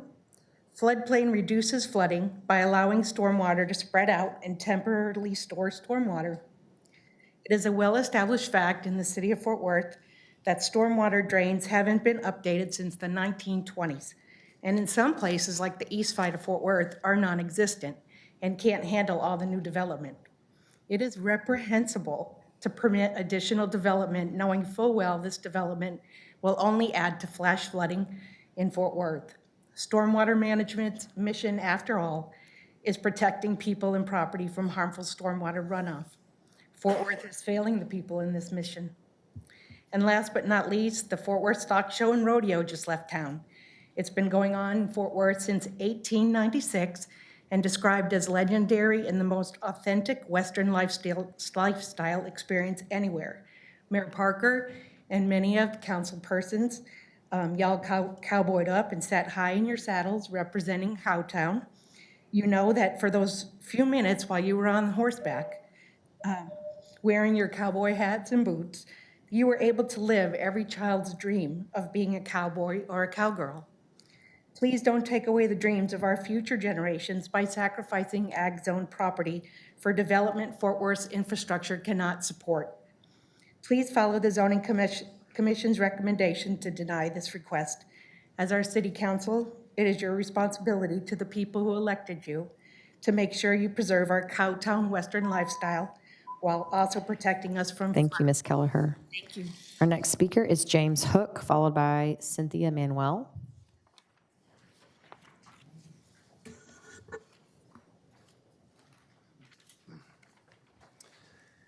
Hello, Mayor, Council. My name is James Hook, and I'm the president of the John T. White Neighborhood Association. We were asked by both Hanley Neighborhood Association and the Bluffs HOA to weigh in on this zoning change request. John T. White Neighborhood Association always tries to support our fellow neighborhood associations when we can all agree. Several weeks ago at the zoning hearing, Ms. Moore, representing Greystar, stated that no apartments have been built within a 5-mile radius since 2005. I checked on that and found Millstone Apartments at 8472 Randall Mill to the north were built around 2010. It's only about a mile up the road. And as you can see from this map, the yellow represents developments already constructed, and there are quite a few. These are all already existing multifamily. And yes, there are a lot of older apartments, but many have been updated recently. Some may need to be torn down and rebuilt, but that's a whole nother discussion. The blue represents land that is available to build on and is already zoned appropriately. These are a few of the nearby projects that are in the works, and so listing those at 901 John T. White Road, there's a multifamily development that's underway and it will start framing soon. At 1110 Cooks Lane, a 70-unit multifamily development is also in pre-development discussions. A tract of land along I-30 Zone C at 7124 Anderson Boulevard is currently in pre-development. This will be an enormous 700-unit apartment complex when both phases are completed along I-30. Across the highway is another tract of land at 7921 Elderville Road. This is in the final stages of planning and will be breaking ground soon. The land is zoned MU1, so we were pretty disappointed to hear that the developer was granted permission to build approximately 400 apartments here without the requirement to build the mixed-use component that the zoning is designed for. Point is, we have plenty of existing multifamily in the area and more to come. It is not necessary to give up valuable land to more C zoning at this time when there is plenty of valuable land already zoned correctly to build on. We are still lacking in so many services like pharmacies, grocery stores, sit-down restaurants, and so on. Please deny this zoning change with prejudice and protect this area for future uses. Thank you. Our next speaker is Cynthia Manuel, followed by Jeff Fincher. Good evening, Madam Mayor Parker and City Manager Cook and City Council members. I am Cynthia Manuel. I'm the president of the Bluffs HOA. As a resident of the Bluffs since 2006, when it was first developed, we're the most effective community in this battle. And I've heard repeatedly since we met with Ms. Moore on September the 29th of last year, consistent phone calls, emails, text messages, door-to-door knocking, that our community do not want this. A lot of our homeowners have expressed to me that they might sell if they are forced to look out their window to several stories of apartment complexes instead of looking at 100-year-old pecan trees and post oak forest.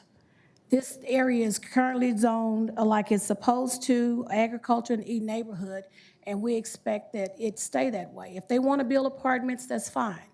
But there are other areas within Tarrant County that they can find and not allow us to be misplaced by that. Because by going and messing with the floodplain area, it's gonna pull the wildlife into our neighborhoods. And that's something that they're very much concerned about. Thank you. Our next speaker is Jeff Fincher. Is Jeff here? He's a call, Mayor. Oh, sorry. Thank you.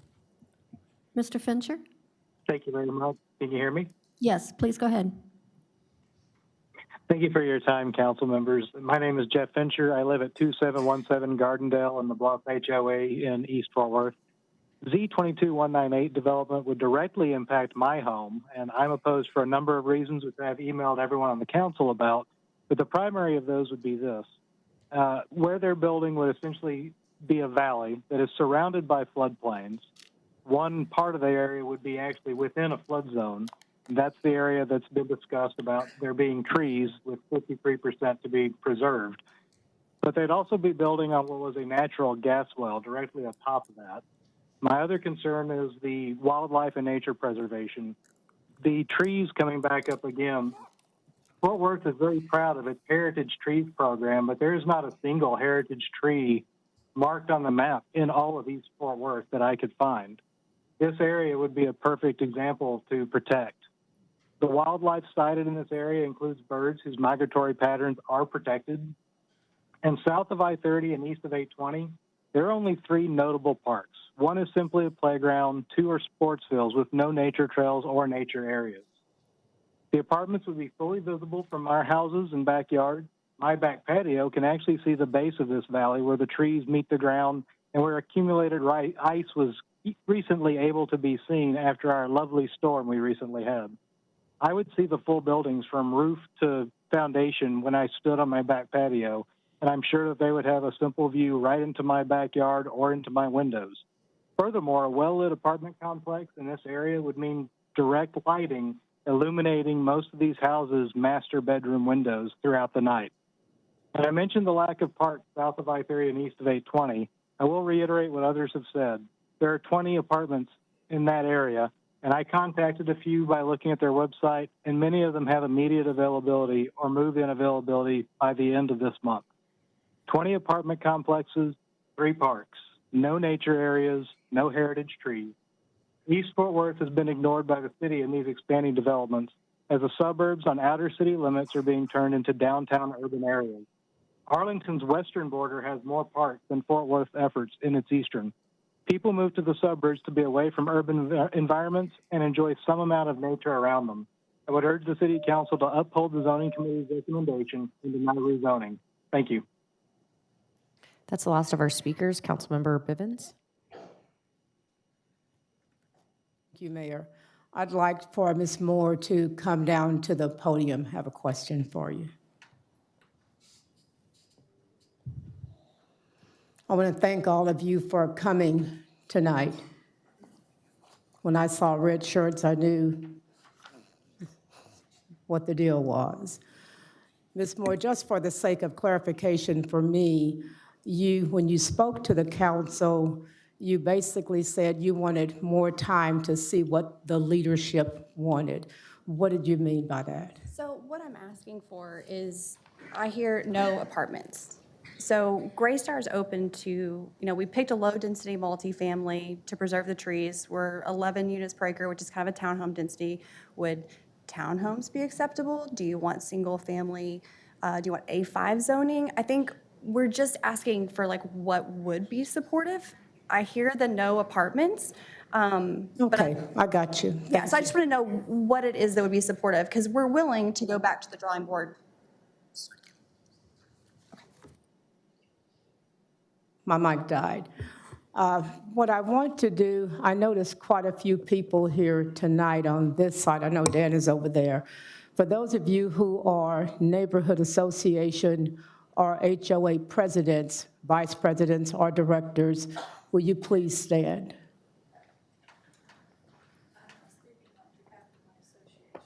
Okay, it's fine. Thank you.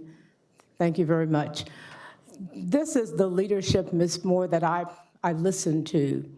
And what they have been is very clear in what they see as priorities. Those priorities have been established. We've achieved one of them, another is on the way. But the priorities are table service restaurant, full service car wash, signature grocery store. I think the rub comes because what you are proposing involves a format of housing, and that's not their top 3. And so I think the zoning commission heard and got it right. But I wanted to make sure I understood. And also, you need to know they really do know what they want. When it comes to ag zoning, if you just drive through there, you'll get it. I see Mark Singletary. Glad the rodeo's over. Glad you made it. But we've actually, I've conducted ULI zoning trainings, which means I brought people in from out of state to teach them on zoning. Now, one guy held on to his Lego toys until he lost blood flow. Trust me, they know what they want.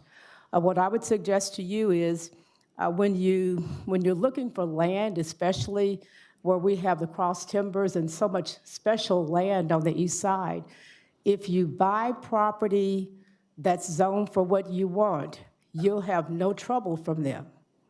But in the meantime, I'm elected to represent the voices, and these represent several neighborhoods.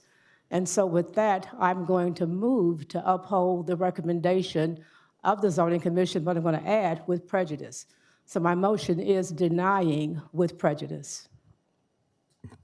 Got a motion and a second. Any other discussion from council members? I have one question from staff, just for clarity for everyone here. And I don't know who would know this off the top of their head, if anybody. I know under the comprehensive plan, this is zoned, it remains as agriculture, which I think is an important delineation here from city staff. But my other question is, have we identified this particular property as endangered or potentially a candidate for our open space program? Not to my knowledge. We can get with our open space folks to figure that out. Okay, I appreciate that. I can add to that, Mayor. We recently had a self-nominated area on Nosilla. And so the people on the east side are becoming more aware of open spaces and what that means. And so I think the more it gets out, you'll hear more people suggesting, and this area is perfect. It's the area right when you're Dottie Lynn and Lancaster. Yeah. It's nothing but And woods. I appreciate that. I think one thing, especially for Ms. Moore and Greystone and the representatives here tonight, I do appreciate how your presentation this evening and asking for additional feedback. And I think Mayor Pro Tem gave you some good additional information, especially in that east side. But sometimes it's interesting when the neighborhoods actually agree with the comp plan, because that's not always the case. But in this situation that they do, so you have an agreement between the professional staff at the city here today and then also with our neighborhoods. So I think that's really important reflection. And we have a comprehensive plan for a reason. We don't always get it right, but I know as a mayor representing the entire city, I pay a lot of attention to that document. I know a lot of the folks on this dais do as well. So that's one thing. And then additionally, just for those in the audience, this city council has made it a priority to try to preserve as much open space in this community as we can. As a reminder, David Cook shared with us data to say that we were losing 52 acres a week in the city to development in a fast-growing space. And so this has to be something we are vigilant about and continue to notify our neighborhoods, and each of us on this council have done that over and over again. So I know it's not necessarily to this case, but I just think that's a really important point. I didn't want to get lost in this evening's conversation. And with that, we can vote. We've got a motion and a second. Thank you.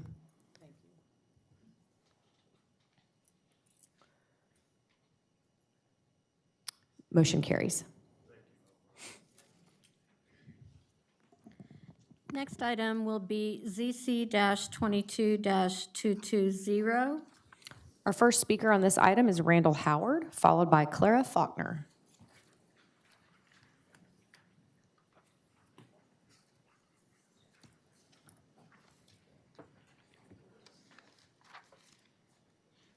Mayor and Council, I'm going to start by asking if, after I give a brief presentation, I'd like to preserve whatever time I have left for after the other three speakers that I have here. I'd like to start by, with regard to my case, I hereby request that the council send us back to the zoning commission so that we may have the opportunity to sit down with the neighborhood associations that oppose our request and hopefully work out something mutually acceptable, to add a specific time limit to our request tied to the TxDOT Southeast Connector project, as well as a specific use within the K industrial zoning, and to also be able to address any concerns that the city of Arlington might have that the TxDOT contractor who would be operating the crusher can and will be able to operate without harming Lake Arlington. If you choose not to send us back to zoning, we are otherwise requesting that you deny without prejudice so that we might be able to do the same things without having to wait a year to reapply. I'd like to point out a couple of things before I have the others to come forward. Our plan is and reconciles with the Lake Arlington Master Plan, whereby that property is cited to be for industrial use. One other thing, we presented more than 6 community outreach sessions to over 400 people, and 90% of them were fully in support of what we'll be sharing with you in a few minutes. At this time, I'd like to ask my other speakers to come forward and introduce themselves and then collectively save their time and the rest of So, mine. Mr. Howard, I hate to do this. I can't do that. It's just too confusing. So I'll just let you continue with your piece and I'll move to the next speaker. I appreciate that. Thank you. Okay, good deal. I've lived in Fort Worth all my life. My construction company that my dad started has been here all 77 years since he returned from World War II. We are proud to have worked for companies like Lockheed Martin, Walmart, DFW Airport, all the branches of the military, and a number of city, state, and federal government agencies. Our proudest moment is actually a team with Limbeck Construction doing the new city hall for the city of Fort Worth. Thank you very much. Thank you, Mr. Howard. Okay. Thank you. Our next speaker is Clara Faulkner, followed by Alan Tucker.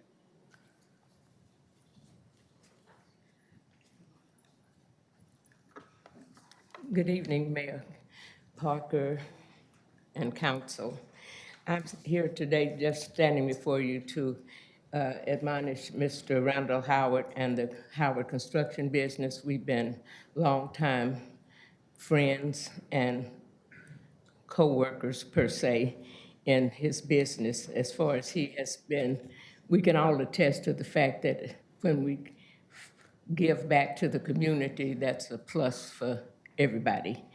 And I have personally dealt with Mr. Howard as he has given back through different entities that I have been involved in, from the AXO with NAACP, and when Dennis Duncan did that, the tours for the HBCU, where he took the buses to visit the campuses.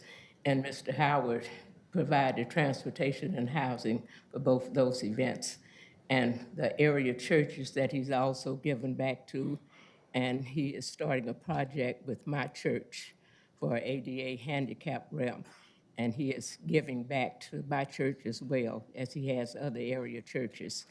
And that project begins the 1st of March. I yield my time. Thank you, Ms. Faulkner. Alan Tucker is followed by Tammy Pierce.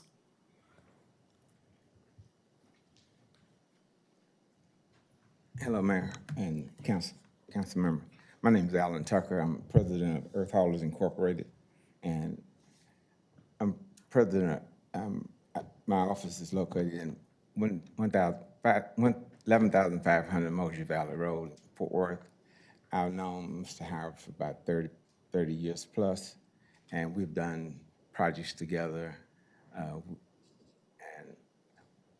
we've cooperated on giving back to the community together. We've done numerous community projects and like baseball games and baseball teams together, softball teams together. And we actually met at a project that he was doing in South Fort Worth, probably around 85, 86. So he's been really a pillar in the neighborhood. So I yield back the rest of my time to Howard. Thank you, Mr. Tucker. Our next speaker is Tammy Pierce, followed by Judy Taylor.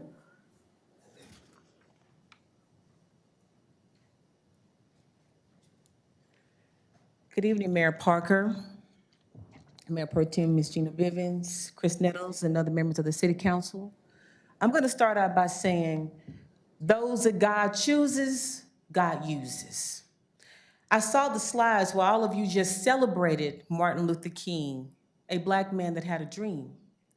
Randall Howard has one, of economic prosperity in the city of Fort Worth. I know that you had 638 murders of Black on Black crime. I know that Black males have a 38% unemployment rate in Southeast Fort Worth. Have you read the Howard Hanley plan? Do you know that plan would bring jobs? Do you know that plan would bring economic development? Do you know that the businesses would flourish? Dixie House, all the cleaners, all the grocery stores, all the gas stations? I came here today because I was concerned. I said, well, is he on the council agenda to be publicly hanged and lynched because he had a dream? Because he stood up? Because he wanted African Americans to have jobs? I chair and I found an organization called United Black Contractors Associations, where we stand up for the equity and for the disparity of African Americans in construction. Mayor, thank you so much for your help in helping us with the disparity numbers. But there still is a problem. This plan would help. It would give jobs, it would give contracts. When are we gonna see a project come to Southeast Fort Worth that's $2 billion again? We'll never see that in our lifetime. However, he's been criticized, he's been talked about. Nobody says nothing about the power plant. I live over there within walking distance. No one says nothing about the emissions. No one says nothing about the train. No one says nothing about the dirty Arlington Lake with dirty diapers and tires in it. But all of a sudden, when he purchased 50 acres to bring jobs and economic development, he's publicly lynched and hanged. A lynch mob has been assembled here today to criticize him and to stop him from bringing economic development to the city of Fort Worth. I don't like the word prejudice. I saw on the agenda to deny with prejudice how that sounds when you just celebrated a Black man last month with a dream. I ask that you hold off. These people do not represent Southeast Fort Worth. I've been to their meetings. 4 or 5 people are there. Whenever they have an agenda, they'll assemble and come together and then say they're speaking for all. I live over there. I didn't get an invitation. My neighbors didn't get an invitation to these meetings. Thank you. Those who God chooses, God uses. Our next speaker is Judy Taylor, who will be followed by Torchy White.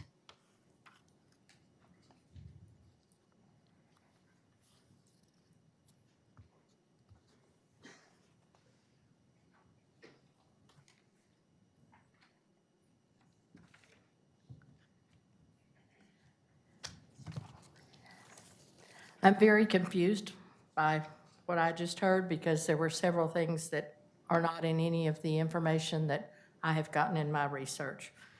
I'm Judy Taylor. I live on Stark Street. I'm president of the Hanley Neighborhood Association. The rock crushing proposed by Randall Howard is totally unacceptable. The property is in Lake Arlington, which is the drinking water of the city of Arlington. Many of us go there to eat and shop and use the water. This location is adjacent to the community of Hanley. It's adjacent to the historic Hanley Cemetery, a major electric plant, the Lake Arlington recreation activities, a funeral home, a golf course, schools, sports fields, churches, police training center, and an animal control center. There are many children involved in groups of activities in this area that would be affected by dust. Last year, Mr. Howard claimed to have a TxDOT 820 rock crushing contract. This has been proven untrue. Mr. Howard was controlling and rude at my neighborhood association meeting. At this zone change is allowed, the south wind will bring into us dust and noise of the rock crushing. It will also impact our traffic on 820 with many, many large 18-wheelers, 24 hours, 7 days a week. Fire Station 24 is in Hanley. It is the busiest fire station in the city most months of the year, basically because of the traffic on accidents on 820. This will increase with many 18-wheelers. These vehicles will be heavily loaded. It'll impact their ability to stop. It will also impact many things as the rocks from these trucks may break windshields and cause damage and dangers. Mr. Howard uses TxDOT logo at the zoning commission meeting in January is very deceptive in that he did not have a TxDOT contract. Mr. Howard recently requested another meeting with HNA members or Hanley members, and that was rejected by the members. They are not interested in hearing from him. He has been disrespectful and rude to us, and we do not intend to listen to his project. Thank you. Please offer us something we can come down and say, thank you, we want this. I'll wear my purple shirt for that one. Our next speaker is Torchy White, followed by Cindy Bowling.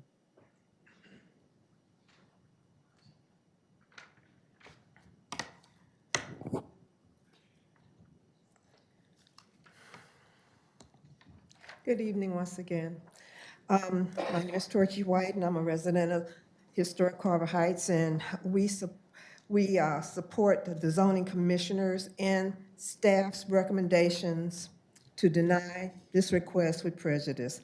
And we oppose a zoning change for the following reasons. First, it's too close to our homes in historic Carver Heights and Carver Heights East. We are one of the nearest communities that would be affected, and we were not contacted. This was originally a matter between District 4 and the applicant, and not District 5. Since the city has identified the Salt Road as a project site for the rock crushing, Lake Arlington should not be endangered. The concrete facility near Northeast Mall and 820 may also be a possibility. A historic cemetery could be impacted. It is too close to the nearby Oak Ridge School and a golf course. Noise, increased truck traffic, damaging foundation vibrations, air deterioration, dust allergens, and 5 to 7 years of soil rock piling is gravely undesirable, it's pointless, and it's blatantly disrespectful. Most importantly, the city of Arlington's water supply may be at risk. A zoning change is inappropriate. It is disrespectful to the health and quality of life of this historically Black community or any community for financial gain. This is environmentally unfriendly. Please deny this request with prejudice, and we thank you. Our next speaker is Cindy Bowling, followed by Dave Folson.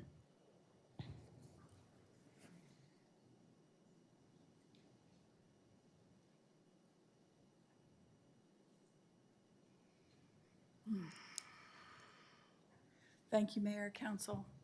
My name is Cindy Bowling, and I'm speaking as president of Central Meadowbrook Neighborhood Association. Our board unanimously voted to ask you to deny this zoning request with prejudice. And I'm also speaking personally on behalf of myself and Mark. The zoning request to change a small 6-acre Lake Arlington Peninsula from a floodplain to K heavy industrial zoning is probably the most destructive zoning request I have seen.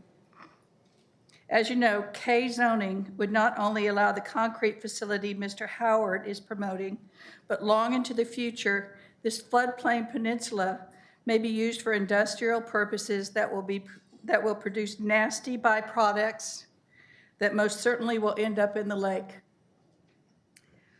One fact, the South Point project isn't extending beyond Ramey Street.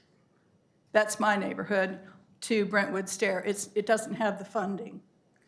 Second, as Torchy White mentioned, the case before you for Salt Road and the existing landfill, that's the site for this facility, not a 6-acre peninsula over Lake Arlington.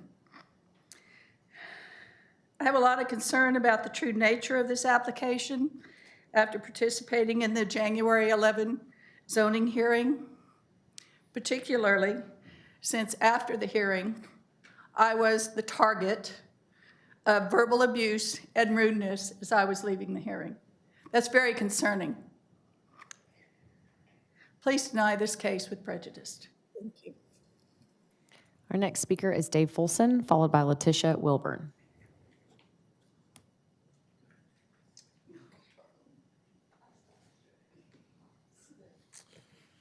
Dave Fulson, Director of John T. White.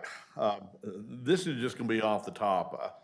Larry Elder is a syndicated black radio host that I just respect greatly, and he said something last year in an interview, and it comes to mind after the outburst by Mrs. Pierce. If everything's racism, nothing's racism. And that seemed really like a profound fact listening to that.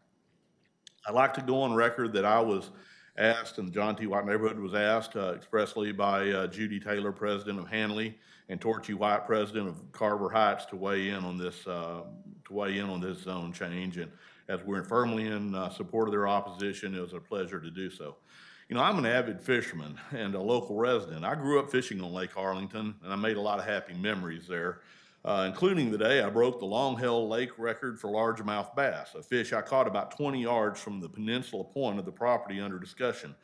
As a superstitious fisherman, I have never, in all the years since, failed to fish in that exact same spot again, hoping that Lady Luck might just want to smile on me one more time. I'm still waiting. But seriously, to think of pulling my boat up on this scenic and prominent piece of Lake Arlington and seeing and hearing an operational concrete recycling facility there is just as distasteful from an aesthetic point of view as it is from a practical and potentially environmental standpoint. The request to change a floodplain zoning to K heavy industrial on a 6-acre peninsula over Lake Arlington is frankly both bizarre and outrageous in my opinion. If this was to happen, not only could this small floodplain peninsula be used for a concrete recycling, but K zoning will now allow it to be used with the heaviest industrial uses that the city of Fort Worth zoning allows. This is the wrong use for this property for many reasons, a conclusion easily reached by the Zoning Commission on January 11th when they denied it with prejudice. I'm asking our city council to reach the same conclusion this evening and deny this zone change with prejudice. This isn't personal. This is personal. At the zoning hearing, decision to deny was met with understandable disappointment by Mr. Howard and many of his supporters. I understand that, and I have no issue with that. But I do have a huge issue with the unprofessional, unacceptable, threatening tone and accusations of racial discrimination directed at the zoning commissioners. I spoke to 2 of our commissioners, one of who requested to be escorted out by officers. Such was her level of concern for what awaited her outside. Unfortunately, I did not escort Ms. Taylor, Ms. Bowling, or Ms. White out that evening. I wish I had. They were confronted by several of Mr. Howard's supporters as they headed downstairs. Their threatening tone and raised voices aimed by Mr. Howard's supporters did, in fact, intimidate the ladies, and was even heard by an officer downstairs who was literally running up the stairs after being summoned by a zoning commission member. Just so we're on the same page, I will be escorting the ladies out tonight. And it would be a serious mistake to repeat that performance again this evening. Thank you. Our next speaker is Letitia Wilburn.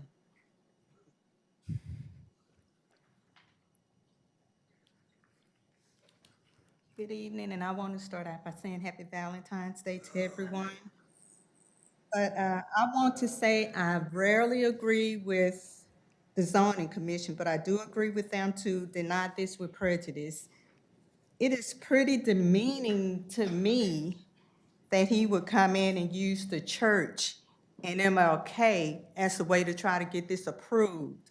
The church nor MLK, the God that I serve, the church that I go to at MLK would not agree with this. This would be an environmental disaster. These particular neighborhoods in this area has been proven to be very highly polluted. And I just want to say that I do agree with the zoning commission that it be denied with prejudice. And as I stated before, this is very offensive to me as a Christian that he would come in here and use churches to get something that's destructive as this passed. This would only kill people, harm people, and diminish people's property value. Thank you for your time. Council, that's the last of our speakers. I'm going to pick up some notes I asked from our Transportation Public Works Department that was very helpful that haven't been mentioned tonight. And then I'll turn to my other council members, including Mayor Pro Tem Bivens. As a reminder that this is this case concerns the Southeast Connector project, which is a TxDOT project. currently valued at $1.6 billion and growing for all the obvious reasons. And I've confirmed that Mr. Howard is not the prime contractor nor a subcontractor with South Point Constructors on this project. And that typically, as regarding the normal process with TxDOT projects of any size, if there's an official zoning request that is accompanied by it's a TxDOT project, to be also be accompanied by a supportive letter or even initiated by TxDOT and their chosen contractor. So while I really appreciate all of the discussion back and forth, we're talking about a project that has not been let by TxDOT and therefore would not happen. And I hate that there's so much confusion in the city right now, but the chosen contractor by TxDOT right now is South Point, and any subcontractors will be chosen by South Point. The city of Fort Worth has no dog in that fight. And I think this dais has been an exemplary body when it comes to NWB contracting. We've all worked incredibly hard. It was referenced earlier this evening. And so I just didn't want the discussion to go any further and any angst in the community, because this project, as of right now, is no go forward with TxDOT to make that possible. So with that, I'll turn to Councilmember Gina Bivens to close us out.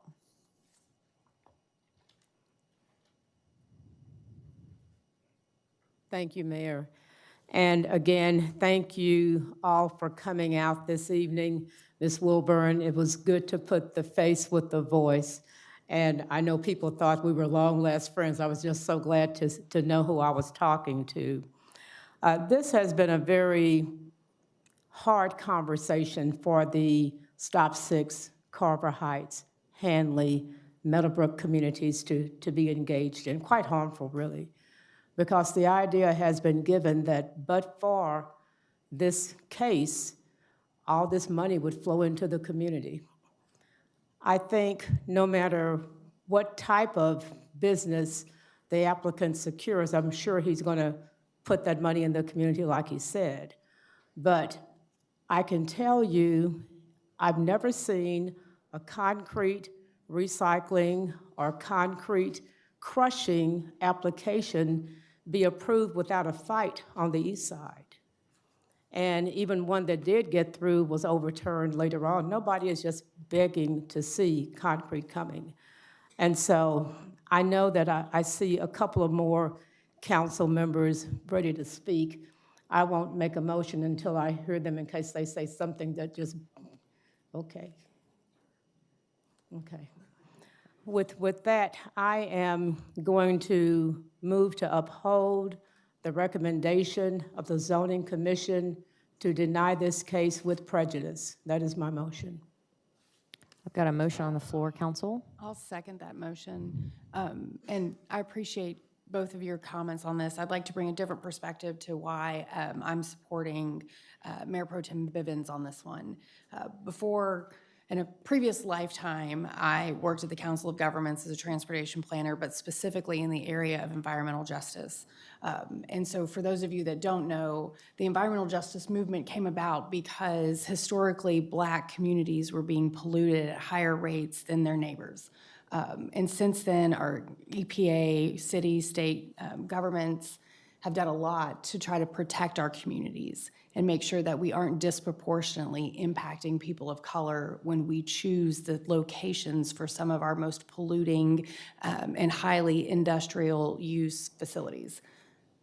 When I look at the location of this, it is on Lake Arlington. And I don't know a lot about rock crushing, but I did do a little bit of internet research, and I welcome any scientific bolstering from the dais, but there are some environmental impacts associated with this type of facility. And the one that really, there's two that concern me the most, and one of them is the leachate or the runoff that comes with this type of facility. It's highly alkaline, and so having such highly alkaline material flowing directly into Lake Arlington will surely end your hopes of catching that largemouth bass again, regardless of where you go fish. that body of water is used for a lot of things in our community, drinking and recreation, and we want to make sure that we keep it safe to do so. I look at the neighborhoods that are upwind, downwind of this site, and I see Hanley and I see Carver Heights. And what we know is that this type of facility creates a lot of dust and a lot of particulate in the air. I don't want to see that blowing over our neighborhoods, and I don't want to see it blowing over Lake Arlington. And so for those reasons, I wholeheartedly support Mayor Pro Tem in your denial of this particular case.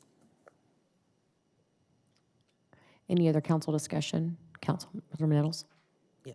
Thank you, Mayor. Thank you, Mayor Pro Tem. I will first start by saying I am going to be supporting Mayor Pro Tem on the denial. I do want to say a couple of things. It's good to see former Mayor Clara Faulkner in the house from Forest Hill. Thank you for being here. I want to say this to you, Randall. I want to give you some encouragement tonight. First, I want to appreciate your efforts and your work that you have done in the city of Fort Worth as a business owner. You have done work for a while. You actually do work for the city of Fort Worth. And so I want to say, as an entrepreneur and a business owner, from a black man to a black man, that keep doing the work that you're doing. This might not go in your favor tonight, but this is not the last project that you have facing. And so when we do anything throughout the city of Fort Worth, we have to deal with neighborhoods, we have to deal with the council, we have to deal with the mayor, we have to deal with people. And so this project may not move forward, but I want to encourage you to keep putting your metal to the pedal, keep doing what you can do. One of the things that, this is Love Day, one of the things that our iconic person in the city of Fort Worth always talk about, Miss Opal Lee, she said, if we can be taught to hate, we can be taught to love. And so I give you love tonight. I support you and I encourage you to keep on doing the work that you can do in the city of Fort Worth. And I wanted to give you that encouragement. I wanted to give it to you publicly, from me to you. I've been knowing you for a while as well. You went to school with my mom. And so I will send her some regards. She said hello. But thank you, sir. Thank you for what you do. That's all I have, Mayor. Yeah. Thank you. Any other comments from council? Well said, Chris. Randall, it's been a pleasure to get to know you, and you should be encouraged. There's plenty of work here to come in the city of Fort Worth, and you've been a proud partner. And I loved getting to give you a Minority Business Award on behalf of the Fort Worth Rotary Club. So those types of opportunities will continue. So thank you very much. With that, council, I think we can vote.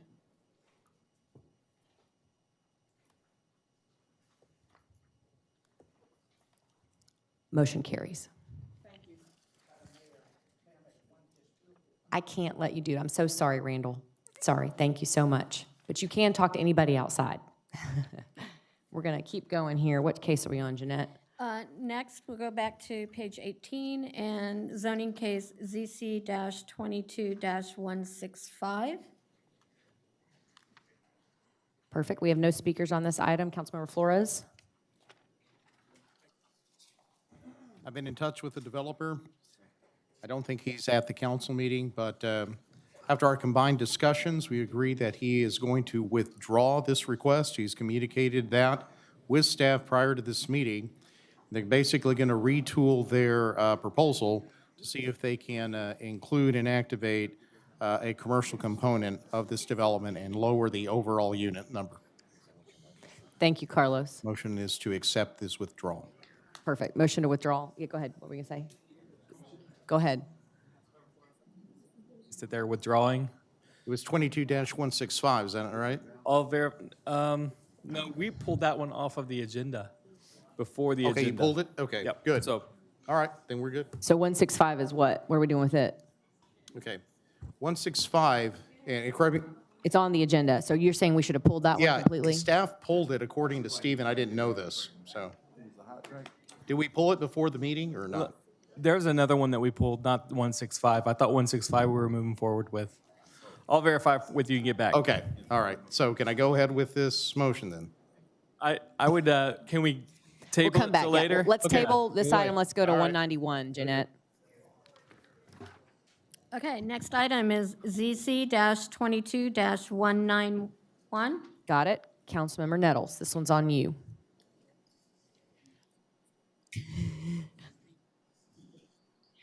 We do not. No speakers. Okay, so I want to verify this is the Vetty Street. Yes. All right. Motion to deny without prejudice. Motion and a second. Please vote. Motion carries. Next item is ZC-22-195. Councilmember Beck, we have no speakers.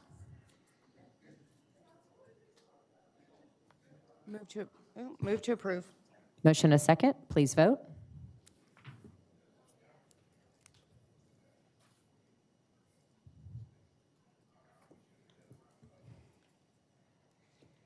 Motion carries. Next item is ZC-22-199. Speaker on this item, Bob Willoughby. Just saw Bob, he was here.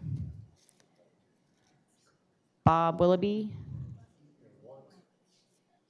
Bob Willoughby. Councilmember Bivens, move forward. I'm going to change from this recommendation mainly because whenever there is an opportunity to bring housing in Southeast Fort Worth, I try to always be supportive of that. And I figure if somebody is crazy enough to think that they can do it, I want to be there with them all the way. And so with that, I move for approval. I've got a motion and a second. Please vote.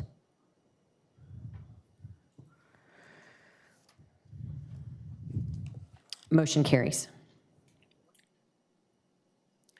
I do not know. Was the applicant here on that previous zoning case? Anna Maria Prasadi? Okay, thank you. Next item is ZC-22-204. We have one speaker on this item, Carlos. Only if there's opposition. Andrew Wiley. There is none to my knowledge unless you'd like him to speak. Andrew, if you'd like to speak, go ahead.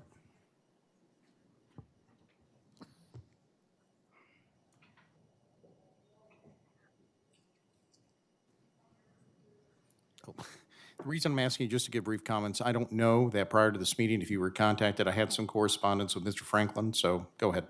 Yeah, we met last week with the Far Greater Northwest Historical Association. I think I got that name right.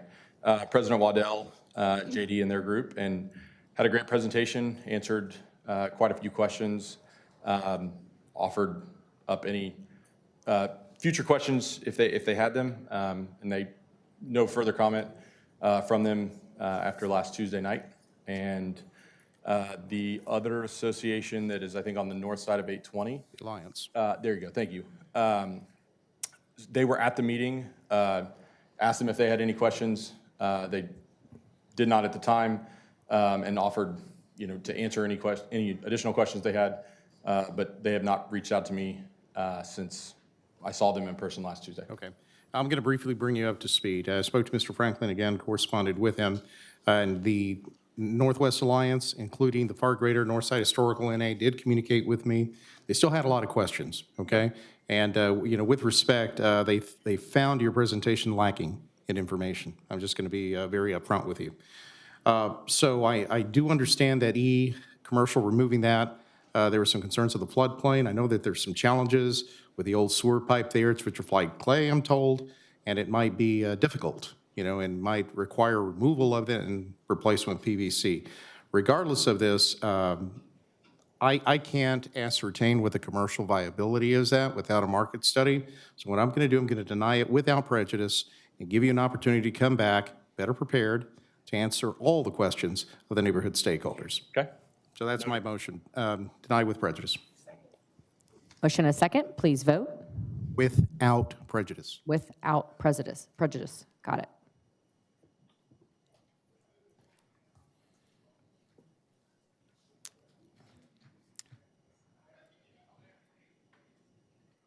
Motion passes. Next item is SP-22-023. We have one speaker, only if there's opposition. Councilmember Bivens, Brandon Middleton. Move for approval. And a second. please vote.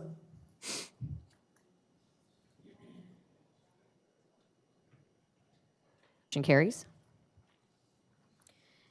Next item is SP-22-024.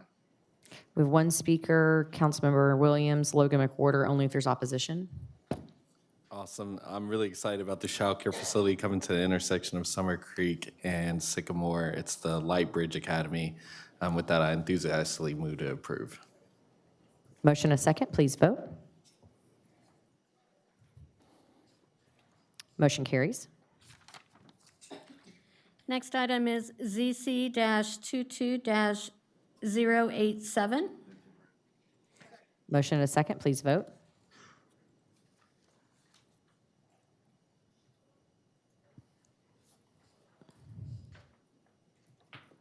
Motion carries.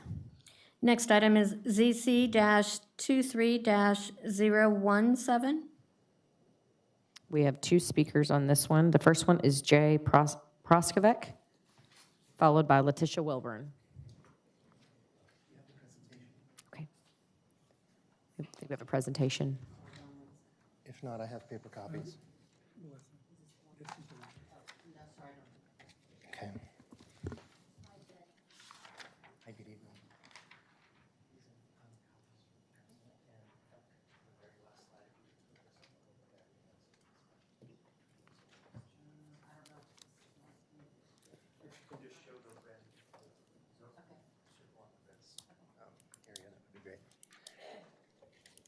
Good evening, Mayor Parker and council. Thank you for speaking with us tonight. I'm going to come back to this as the last slide, if you would.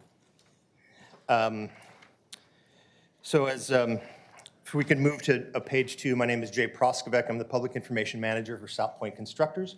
We're building the Southeast Connector project for TxDOT as the prime contractor, and our office is located at 5354 East Loop 820 South in Fort Worth. We've heard a lot of discussion about this project. I'm going to leave that as it is and just focus on the facts of what we're bringing to the table today, and that we're building an 11.1 mile project for TxDOT. And part of the taking down of the old roadway means we've got a lot to recycle. And we want to keep that out of landfills, and we want to keep that with the shortest amount of haul road and with the safety of the traveling public in mind. And so although we are going to use some portable recycling areas within the project, there's just too much volume. And so we would like to utilize this portion of the southeast landfill to augment that purpose to give us more space. On page 3, you see a little bit what this operation looks like, but this is what it looks like on the smaller spaces that are located within the alignment. And so we see a very large pile of rubble, which is kind of a visual hazard or distraction to the traveling public. So we'd like to eliminate that as well. On the next page, we see an aerial view that shows where the 4 acres are located on the very north side of the southeast landfill. And we've listened to the community input from Cannondale residents who are concerned about any use of Dick Price Road. And so we've revised our plan to strictly use Salt Road to greatly reduce the amount of traffic on Dick Price. But again, focusing on that 4 acres on the north corner. The next page zooms in a little bit more on the operation itself. And I know it's a little bit hard to see, but there are the yellow portion in the center is where the equipment would be located, and our intent is to surround the equipment with the rubble piles and the recycled material to reduce the sound and any kind of noise levels with that. On the next page, we see just some of our commitments to the operations plan. Our goal here is to improve the safety of on the traveling alignment. Our air quality through our TCEQ permit will have no visible dust. Conveyors will be covered and spray bars on all those conveyors. Lastly, on the overhead projector, we're seeing the yellow circle is 300 feet surrounding the project, which is not allowed to be within 300 feet of any structure, which you can see applies here. And the red circle, according to the TCEQ permit, is 440 yards away from any residential structure. Thank you, Jay. Our next speaker is Letitia Wilburn.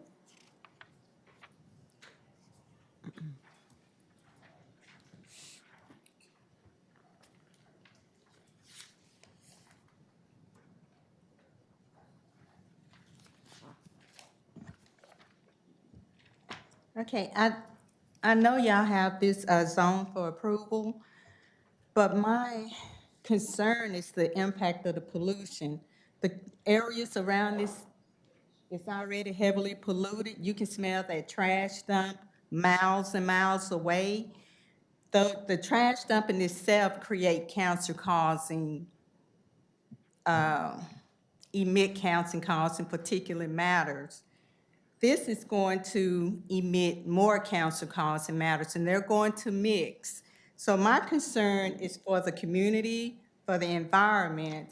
I know it is in a landfill, but none of those people over there live in any other affected communities, and that do make a difference. Y'all can move this to somewhere else.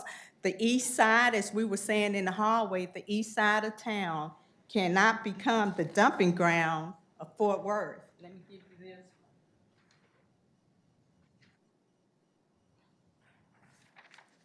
And I know y'all spoke, Councilperson Beck spoke about the zoning demographics, but if you look at this chart, it is Fort Worth, you can see how it is very discriminatory towards Black and brown communities, which will be affected by this. It needs to go somewhere else. The city, I believe, from what I studied, passed its first zoning deal in 1940, and that was along Jim Crow red lines. And nothing has changed. Your zoning is still Jim Crow, it's still red line, it's still just do away with Black and brown communities and cause us disruptions and health problems. At what point will the city be accountable for all the illnesses, the cancers, the hair losses, the loss of lives, the deaths from the cancers that these things in our communities are causing? Myself, I had a rare brain event, almost $1 million between me and the insurance company. The city did not pay for it. The companies did not pay for it. So at what point is the city gonna be liable for the damage that you all are doing to these communities? It is definitely, you can look at this, it is definitely discriminatory. It is definitely redlining. It is definitely Jim Crow, and I'm not calling anyone racist. I just wanna make that clear. I'm just saying the policies are. Thank you. Thank you. Councilmember Nettles is the last of our speakers on this item.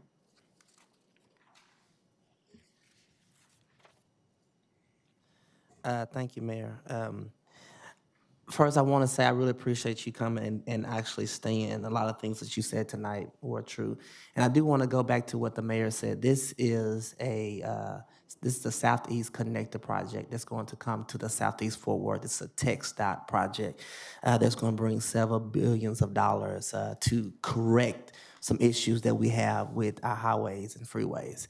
And so this project is coming to Southeast. And one of the ways that we have to make sure that we can eliminate some of the issues is providing a place to do some recycling. I have had several meetings with this group, South Point, as well as with Mayor Pro Tem and others involved in this project with assistant managers of the city. We truly believe after several conversations that this is going to be the best way that we can move this project forward.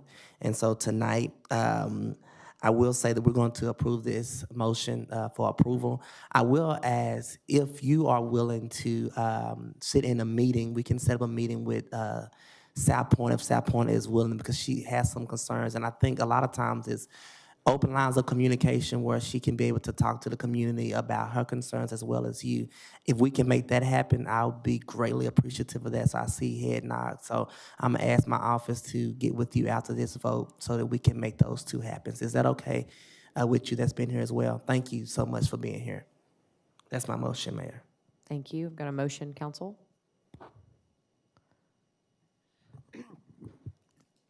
I appreciate you addressing the environmental justice issues, particularly because we just addressed them in the previous zoning case. And I'm looking at the location of this particular proposed facility site. And first, let me back up and say, when I heard Mr. Proskavec, did I say that right? Okay, all right. One thing that I picked up on during your presentation was you talked about how the facility was going to operate. And that let me know that there had been some thought into reducing the potential environmental impacts. This site is uniquely different than what we were looking at in Council District 5. In Council District 5, it was located almost directly on a large body of water. There is no body of water around here. In fact, what surrounds it currently is a landfill. And so if you've already got that type of use surrounding it, I don't see harm in adding this particular use, the concrete recycling, particularly in light of the mitigation of dust and really the unlikelihood of it leaching into anything, because there's not a large body of water around there, and it's already got an industrial / recycling type use to it. And so I will second this motion because I think it is a uniquely different site than the previous one. Got a motion and a second, council. Any other discussion? Please vote.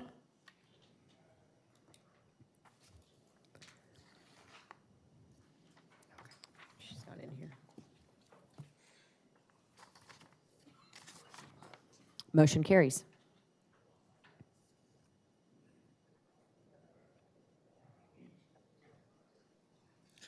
Next item is ZC-22-161. We have two speakers. Oh, wait. Didn't we just do 161? No. That was 017. Sorry, Christopher Bonilla, followed by Letitia Welburn. I got confused because Letitia was on here and the second speaker. My bad. Okay, now I'm with it. Mr. Bonilla, hello.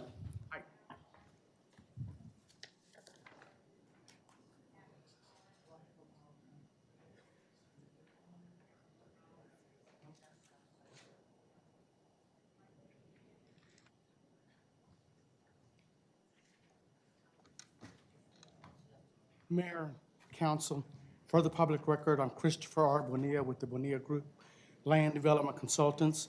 I'm here today to ask your consideration of a zoning change from A75, one-family residential, to PDE, neighborhood commercial. The site has been vacant and undeveloped for over 20 years, and also the site in question is located in a portion of the block that is comprised of a mixture of residential and commercial uses, including auto repair and convenience stores.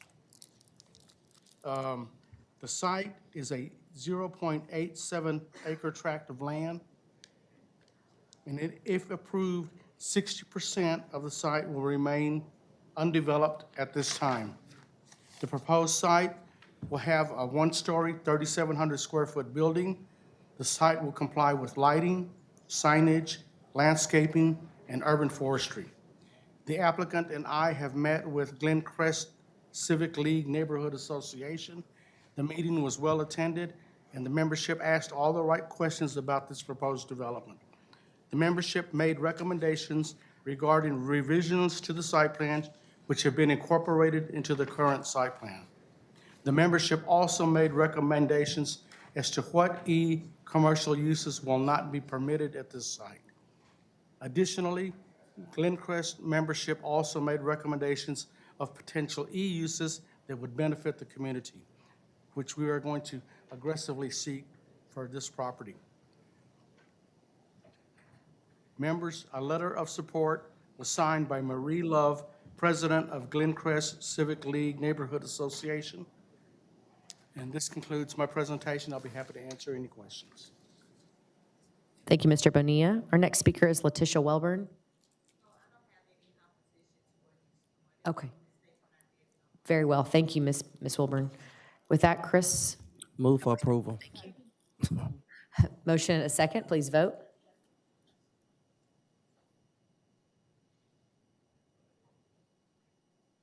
I know it's hot. Yeah, they're trying to smoke us out of here.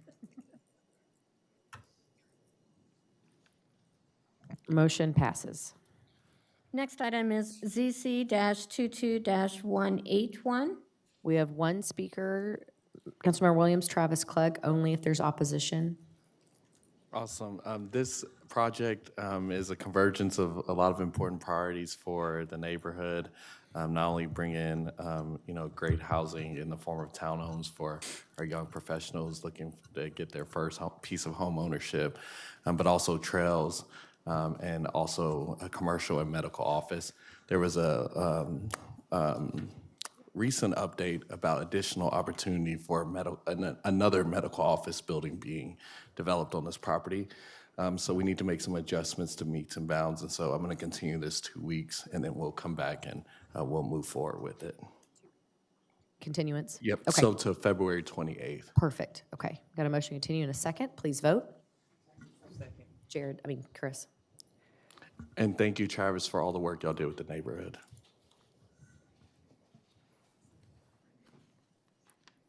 Motion to continue passes. Next item is ZC-22-207. Motion and a second. Please vote. They are. Carries. Next item is ZC-22-210 with a correction that the council district should be District 8. Councilmember Nettles, we do have 4 speakers, but to my knowledge, actually, Mr. Smith, so they're all no opposition. And I just want to make sure that Mr. Smith is happy with this before I move the other speakers. Mr. Smith's welcome to come speak if you'd like to. Yes, sir.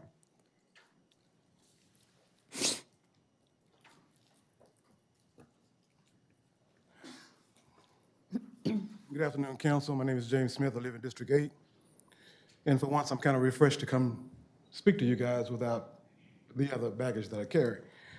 I wanted you guys to vote in favor of Mr. O'Day's request to change 1,200 block of Maddox to residential. I met Mr. O'Day I'm not gonna say by accident, but before he bought the property faces my home. And if they don't cut the alley, it gets to be 3 or 4 feet tall. So if I cut my lot, it looked like I didn't cut it. So one morning I woke up and I looked out the window and I could actually see Hillside Park. And I'm like, I could see the park. And I saw Mr. O'Day and I had to walk across the street and thank him for cutting the alley and cleaning the fence row. And we formed a neighborhood friendship. The Autaucana Project and the Harvest Food Project had a food drive where we gave away fruits and vegetables to about 400 families. Mr. O'Day, his wife, and his children came and assisted us in passing out that food.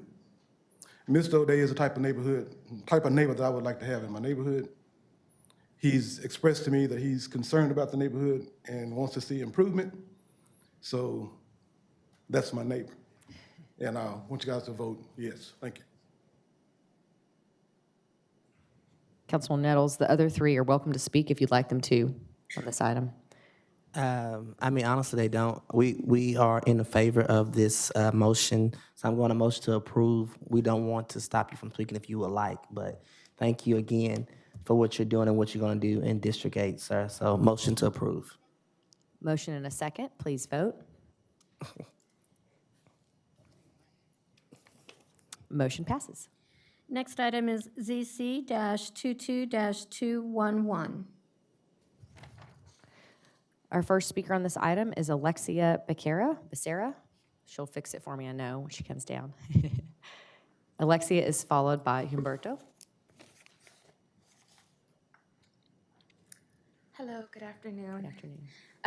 My name is Alexia Becerra, and I'm representing Humberto Becerra, which is my father. We own the property located at 4309 Village Creek Road, which is part of District 5. We would like to ask for approval of us to be allowed to continue to park our personal vehicles and trailers. We're just trying to understand the need for us to rezone to industrial since we do not fabricate anything from our property. Our only purpose is to park our vehicles instead of going to a job site with more than 5 vehicles or anything else. We took into consideration the reasons why we were opposed to this on our last hearing, which were due to the nursing homes that are nearby. I visited both nursing homes and spoke with both administrators, and neither or opposed or had a problem with us being there. They informed me how they usually receive letters on this behalf, but they were not aware of anything. The nursing home near 287 had no problem with us being there due to them having an 18-wheeler business right behind them and a fuel station that was added right next to them.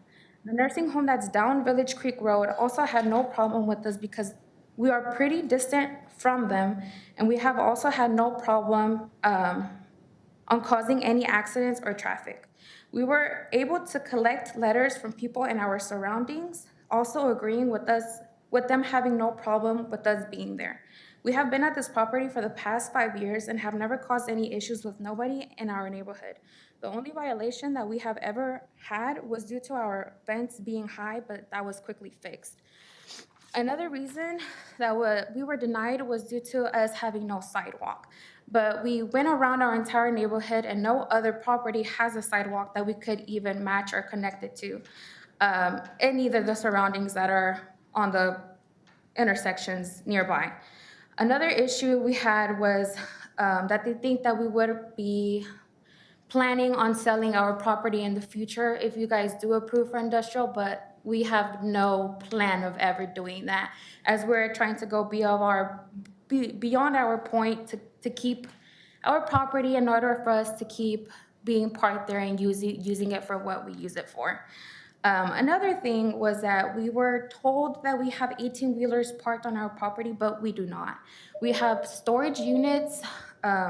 That we use them in order to store our material and any other things so that they don't rot in the rain.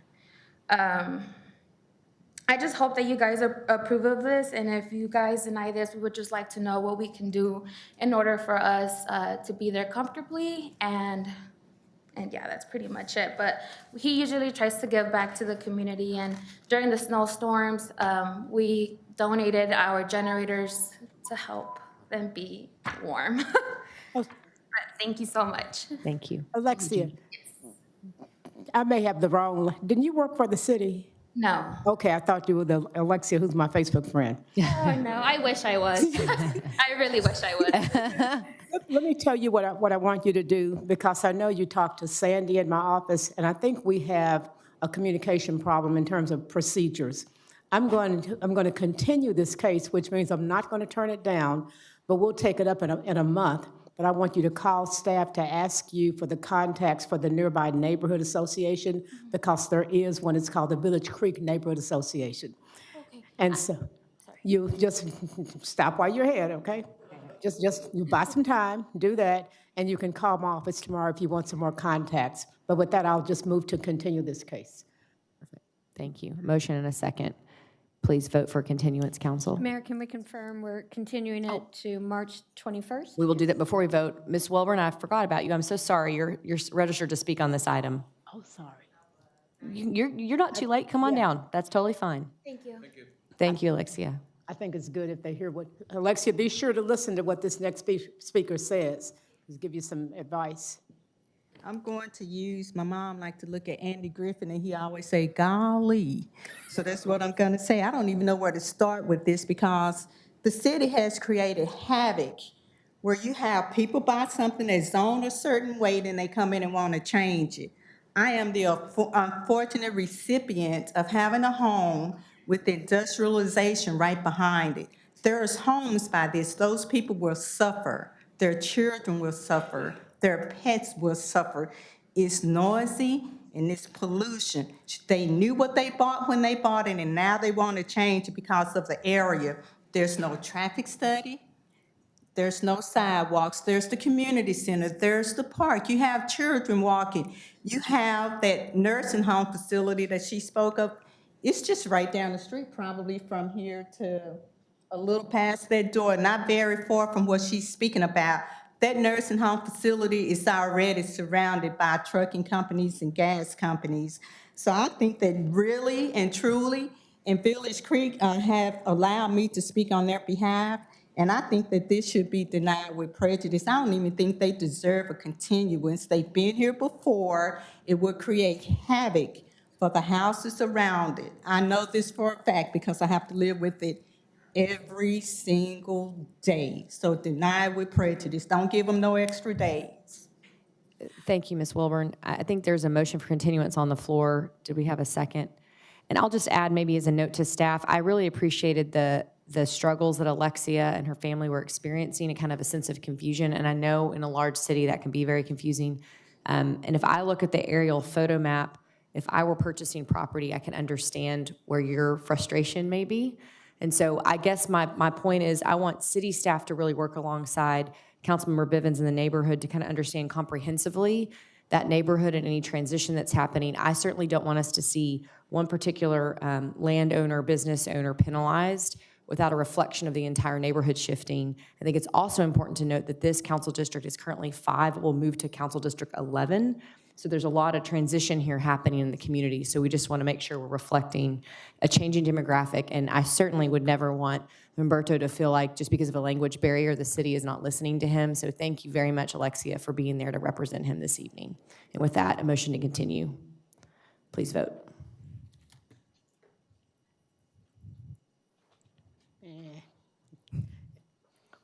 You didn't want it? What? Oh, okay. Okay, got it. Next case. That's okay. Next item is ZC-22-212. I'm going to move to continue this case for 30 days to allow the applicant to reach out to our office. Second. Got a motion, a second? Please vote.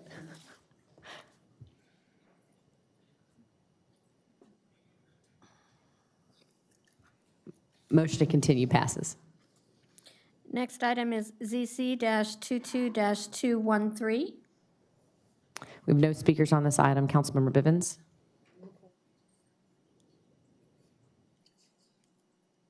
Full.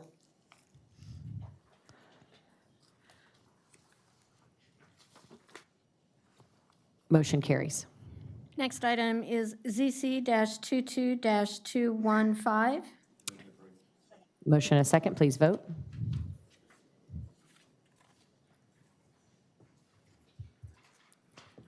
Motion carries. Next item is ZC-22-216. No speakers on this item. Motion a second, please vote.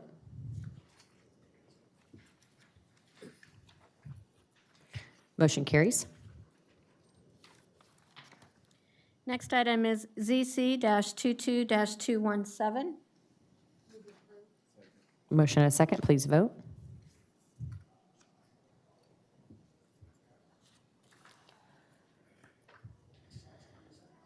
Gina, we get yours again. Motion carries. Next item is ZC-22-218. Our first speaker on this item is Ricardo Avidia, followed by Angela Blockwitz.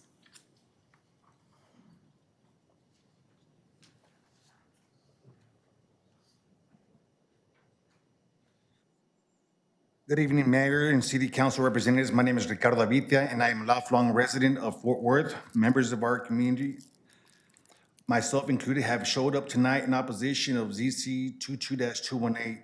You will also hear voices of support. However, regardless of these two facts, the one fact we cannot change is that there was a misstep in the handling of this zoning case. Whether it was negligence on behalf of the city of Fort Worth or negligence on behalf of the Townsite Inc. and the owner they represent, it does not matter. Ordinances are set in place by a legislative body, in this case, City Council. And although there is a state statute that does not mention a sign needing to be posted on a premises, the fact still remains there is a city ordinance which states it does. It has been brought to our attention, City Council plans on passing this zoning case under a state statute. However, let it be known, local ordinances carry the statutes and authority and has the same effect as a state statute. Further, state law only preempts a local ordinance if and only if there is a true conflict between the two. If the zoning case is still passed, then it may be considered exclusionary zoning, especially since our local ordinance is set up to protect adjacent property owners from this type of action. Again, if city council passes this case, there are property owners ready to appeal its decision. When this happens, the burden of proof will fall on the developer and city of Fort Worth to show they followed proper procedures and protocols, and they will unfortunately not be able to provide such evidence. Therefore, the city of Fort Worth will wastely spend thousands of residents' tax dollars trying to defend its negligent self. This will not be a smart move, as the current local ordinance will be viewed as valid by the courts and defense and have deference to. Due to such, we ask City Council to acknowledge that there was a misstep in the process and move to denying zoning request change with prejudice. Councilwoman Beck, you are an elected representative and a lawyer. Our community asks you please seek denial of this zoning request change and adhere to your responsibility and adequately represent our working class community. Please remember, urban planning by definition is design and regulation on how space is used, from its physical form, economic functions, and social impacts to the urban environment. Its simplest term, zoning and urban impact every aspect of our daily lives. From the moment we step into the door to take ourselves, family, and children to work and doctor's appointments, due to such, there must be give and take compromise. We cannot ignore them, for which developers away. However, we can control the manner in which they interact with the community. Due to this, public participation and public partnership is necessary. Our community and City of Fort residents need to feel validated, as this is our city and our neighborhoods. To have developers come speak to our community only after they have gone to the zoning commission is not enough. It is superficial and just a check in the box. It makes our community feel violated. Thank you, As Ricardo. our I'm sorry to cut considerations you are off. not taken into account. Thank you. Our next speaker is Angela Blockwitz. Angela, I know I'm butchering your last name. Please fix it when you come down. And she's followed by Juanita Rojas. You are actually one of the first people to say it correctly. Okay, well, got it right. Good. Good evening, Mayor and council members. I am Angela Blockwitz. I am 36 years old. I am a Marine Corps veteran, and I am a homeowner a block away from where this development is in process of being rezoned. I am against this rezoning. They did not follow the proper procedure on putting up signs, and up until the developers were speaking with our neighborhood saying that there were signs out, we had pictures and proof that nothing had been done. The developers came and spoke to us as though we did not have any knowledge or any idea what was going to be happening. They could not give us the price range of what they wanted these townhomes to be. We are a lower income, predominantly Hispanic neighborhood. A lot of our homeowners are older. A lot of our homeowners make between $30,000 and $40,000 a year. Our tax increases were 76% risen in the last year, and that is with no developments, nothing new being done to our neighborhoods, nothing new being done to our homes. The amount that this increase would bring in to my neighbors, to my family, to myself, would eventually push us out, because it would give urban residential a foothold into taking more lots and spaces in our neighborhood. I am requesting to vote against this so that we are not taxed out, on top of this would be extreme congestion. We live on two major streets of Hemp Hill and Morningside with two railroad crossings that are regularly stopped for 3 or more hours at a time every day. This would cause lots more traffic than needed. But mostly I'm here in opposition of the tax increase. And y'all had noted earlier that we are facing housing and crisis here in Fort Worth.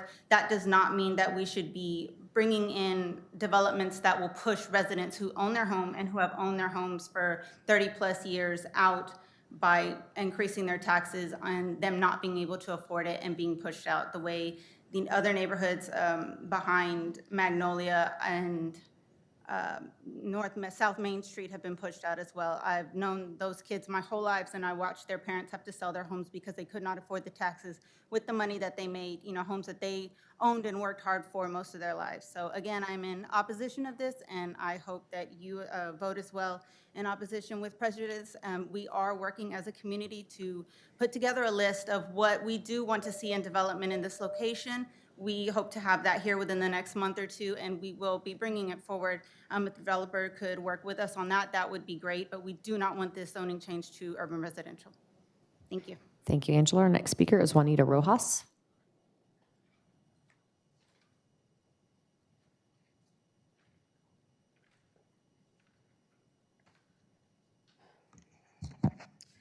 Good evening, Mayor and Councilor. Juanita Rojas, District 9. I am here as a resident who has been active in her neighborhood for the past 28 years.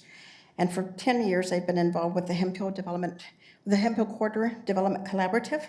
And in 2020, the Hemphill Corridor Group tried to be proactive and put in place zoning changes that would have protected Hemphill, that stretches from West Vickery to I-20. Such rezoning would have prevented the development of multifamily housing and would have placed height restrictions on future developments. These rezoning efforts would have prevented everything that Ricardo Abitia and his Hemphill No Se Vende group would argue against for today. Several online meetings were held in 2020 to help educate residents on zoning, which we know is just not a simple concept to understand. At each of those meetings, Abitia and his group continuously interrupted and berated city development staff and members and the board members of the Hemphill Corridor Group. His attendance at these meetings continues to be disruptive, and because they have become so unproductive, other community members who live and own businesses on Hemphill no longer attend the meetings to avoid the negative and hostile environment that they create.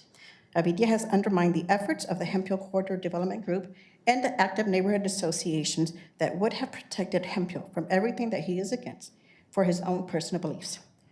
He does not speak for the Southside community. He is not the voice for Hemphill. However, he does represent one of the most disrespectful and belligerent group of residents that I have been around, and that brings shame to the term of Hispanic representation. Development is going to happen on Hemphill, and we need a coordinated plan with neighborhood associations. The Hemphill No Se Vende group and what they call Defending Hemphill have actually prevented protections for the residents and have put Hemphill at risk for less desirable and uncontrolled developments. The current zoning case at hand for development of townhomes would have not have been an issue today had we been able to rezone 2 to 3 years ago. Thank you. That's the last of our speakers. Councilmember Beck? I'd first like to have Melinda Ramos come up and just, for the record, give an explanation of our zoning notification requirements and speak to what Mr. Abitia mentioned. Certainly. Melinda Ramos, Deputy City Attorney. I believe, Councilwoman Beck, what we're referring to is there's a statutory notice required for zoning cases, and then there's our ordinance requirement for zoning cases.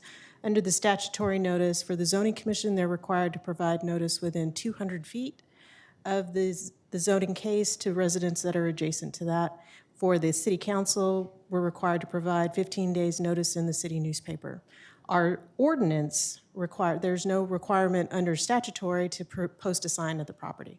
Under our ordinance, we notice for the Zoning Commission, property owners within 300 feet of the zoning case, and there's a language in the zoning ordinance that says that the director will have a sign put on the property, but there's also language that says that it's not a conditioned precedent in order for the Zoning Commission or the council to act if that sign is not placed on the property. Can you define condition preceding, please? So a condition precedent is a situation that has to occur before an action can take place. And so just by way of example, if the sign is not placed, that doesn't mean that the council can't act on the case or the Zoning Commission can't act on the case. And if someone felt that they didn't have proper notification, is the remedy at the Zoning Commission, is it at council, or is it at both? It can be at both. Okay. And so can you please kind of just very briefly describe the interplay between the Zoning Commission and council and its authority?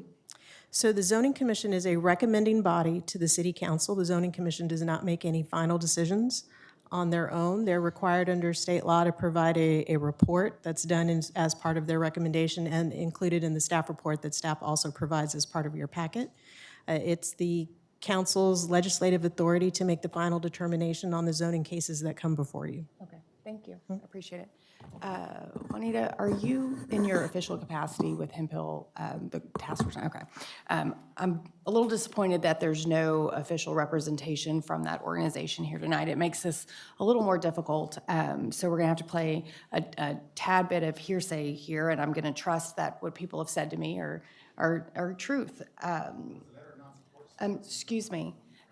So first and foremost, let me say that Ms. Rojas, I completely agree with you that there are some protections that can be put in place for Hemp Hill to prevent the type of development that would push out our multi-generational neighborhoods that are along that corridor. And I think that the time is ripe to have that discussion, particularly as we're bringing on a second council person to represent that, half of that area. And so I look forward to working with that person, whoever that may be on council, to make sure that we are protecting what I think are some of our most tight-knit neighborhoods in the city, but also providing some progress, because if we don't progress, we rust. And what I don't want to see is Hemp Hill to continue to languish. We know that, with vacant businesses come crime, comes homelessness, and as someone who walked those camps on the point in time evening, it's a problem down on Hemp Hill. And we're not going to fix it by allowing any businesses, particularly those that face the street, to remain vacant. And so let me say that something will go there. If not this project, something will go there. The owner of this piece of property is very interested in selling it to whomsoever. And so what my goal here is to provide a type of development that allows for progress in the community, but doesn't destroy the character and the nature of those residential homes that are adjacent to Hemp Hill. I appreciate, Mary, you going to the Hemp Hill I'm going to call it the task force just because that's how I learned it, and it twists me up to call it anything else. I appreciate you presenting that evening. I am sorry to both you and Ms. Rojas for the way that meeting transpired. After I left, I know that it got almost physical. And so what I'm going to do tonight is I am going to remand this back to zoning for the April 12th zoning hearing. And so I want everyone in the room to hear me. This case will come before zoning April 12th. And what I'm asking you to do is bring that back as a mixed-use zoning application.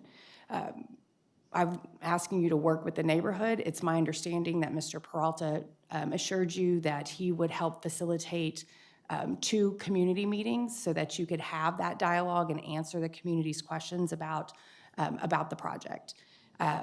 It's my clear understanding from those folks that participated in that meeting and were productive in conversation that some sort of mixed use is more desirable, and housing is not necessarily completely off the table, but there's a lot of questions about affordability. And that's a very valid point, because what we don't want to see are the types of townhomes that are going to drastically change that neighborhood and the direction of that neighborhood. And that's really important to me, and I think the members of the community. So that means that this vote will come back to council in our May zoning case. So thank you, Mary, for your willingness to work with this. And my charge to everyone here is to have a civil and productive conversation about what we want to see in that particular spot. Shouting over people when they speak, becoming physically violent with them when they speak is not how the community gets what they want. It's how you get something you don't, because if the zoning doesn't change, what can go there, I don't think is what we want to see eventually, the direction of Hemp Hill going in. So I ask everyone to come with an open mind, dialogue about what you do want. I heard you, Angela, about coming together with a list of what you would like to see there. I think that's a great idea. I've been asking for one of those for a long time from members of the community around Hemp Hill. What do you want to see there? So thank you for doing that. I would encourage you to get with Mary and share those. I don't know that we have 2 months, But we know that we've got before the April 12th meeting. And so I'd like to have a community meeting before the April 12th zoning hearing. So that way we can have some dialogue. You can talk about what you do, what you don't want, whatever that is, whether it's some sort of housing or the mixed use, will go before the zoning commission. And then we will let that play out and I'll come back to council. So my motion is to remand this back to zoning, to modify the application to a mixed-use application. There'll be a renotice, correct? Yes, so there will be a renotice, which means that notices will be mailed out, but you're put on notice right now because I'm telling you, again, April 12th, it will go to zoning. And that's it. Thank you. Got a motion and a second? Please vote.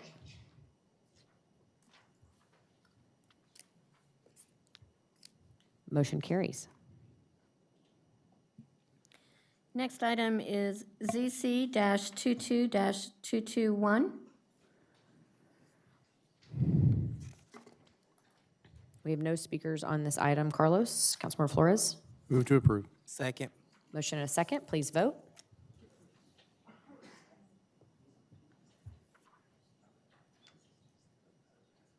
Motion carries. Next item is ZC-22-224. No speakers. Gina. And with that, I move for approval. Motion and a second. Please vote.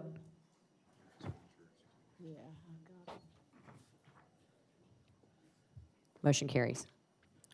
Next item is ZC-22-190. No speakers on this item. Need to confirm something from the audience. Dave and James, didn't you guys talk with the guy on the Anderson and y'all were fine with it? Yes. Okay, thank you. Move for approval. Motion and a second. Please vote.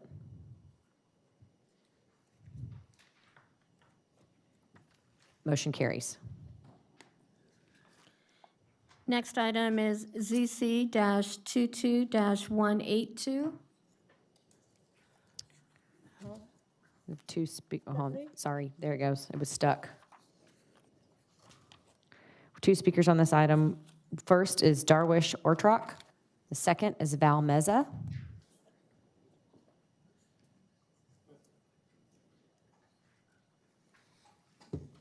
Good evening.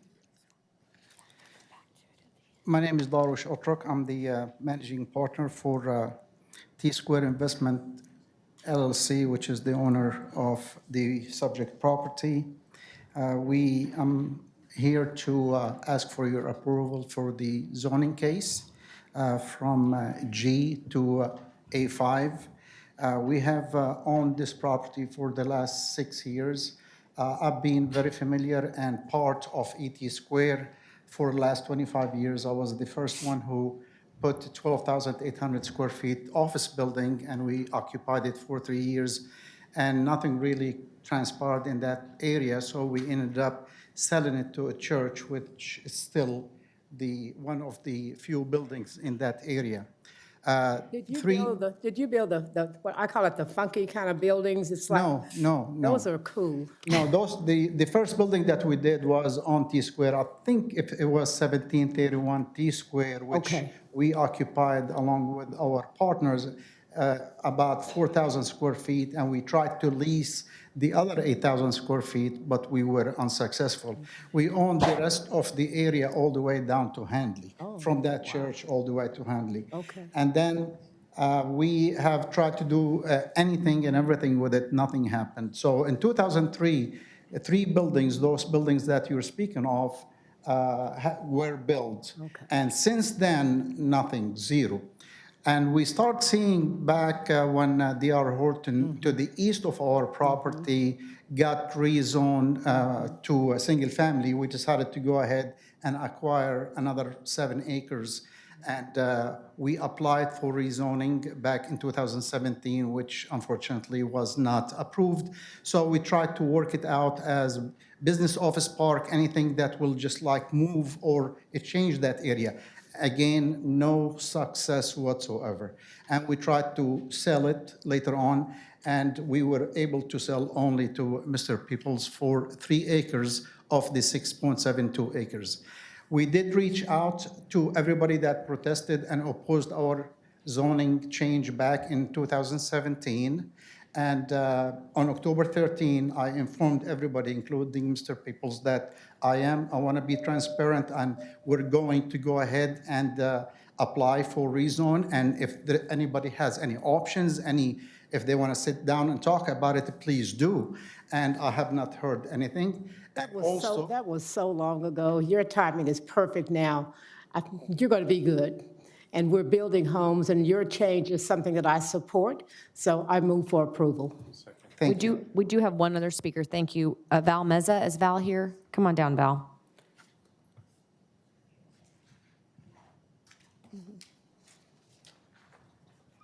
Good evening. Good evening. Hey, I'm Val Meza, the contractor for Mr. Peoples. He's the one that shares a 400 linear feet of property next to the property in question.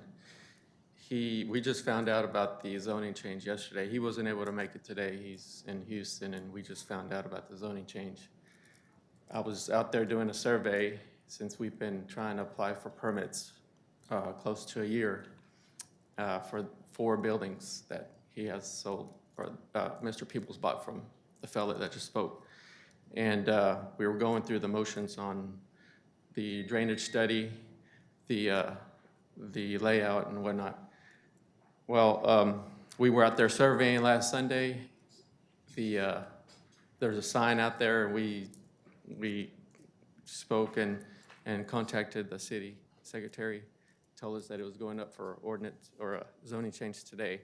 So he wasn't able to make it. I'm here, and we just want to register our objection to the zoning change. Let me tell you what the zoning commission did that I support. Things have changed since 2017. We've seen more A5 efforts come that way, and I think the commission agreed that this request was in sync with what is appropriate. There is a housing shortage in the city, especially in that area, and so that's why I support it. But thank you for stating your objection, but I think things have changed, and we are looking forward to more housing. All right. Thank you, Mr. Meza. Appreciate you. That's the last of our speakers. We've got a motion for approval on the floor. A second. Motion and a second. Please vote. Thank you. Motion carries. Okay, we'll go back to ZC-22-165. We have no speakers on this item. Carlos. Yes, Mayor, staff has correspondence from the developer making the request to withdraw. So with that, okay, ZC 22-165, I move to accept the request to withdraw. Got a motion? Thank you. Motion and a second. Please vote.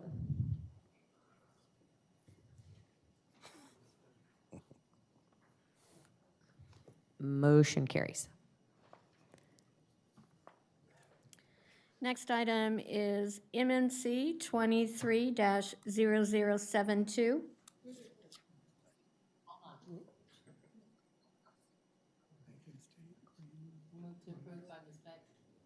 You've got a motion and a second. Chris, please vote.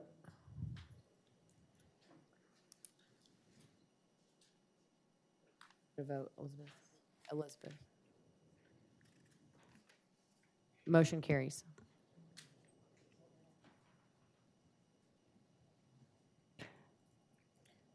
Next item is MNC 23-0086. Councilmember Firestone. Motion and a second. Please vote.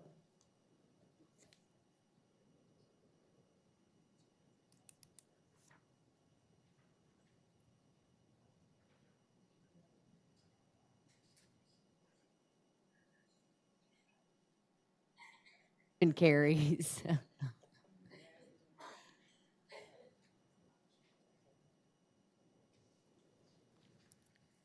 Motion approved.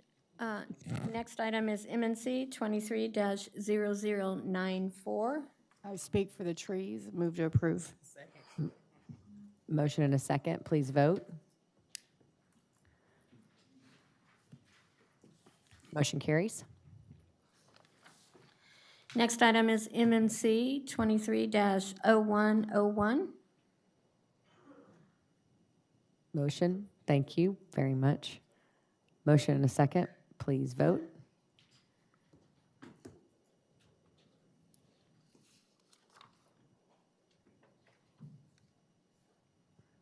Motion approved. Next item is MNC 23-0129. Motion and a second, please vote.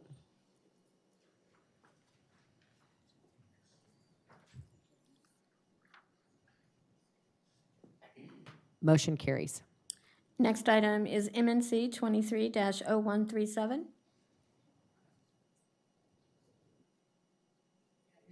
We have special I have a needs. language I've been holding on to all night. Is this 137? Okay. I have to read this. I move to approve this MNC with the following changes. Number one, add a sentence to end of the first discussion paragraph to say, the developer for Avenue at Lancaster advised staff on February 12th that they wish to withdraw their application. Number two, remove all references to the Avenue at Lancaster project and make conforming changes. One more.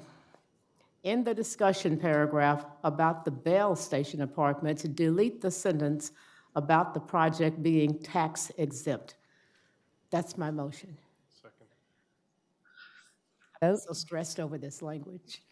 Thank you. I got one more. Motion carries. Next item is MNC 23-0087. Councilmember Vins, this one's in your district also. Motion and a second, please vote.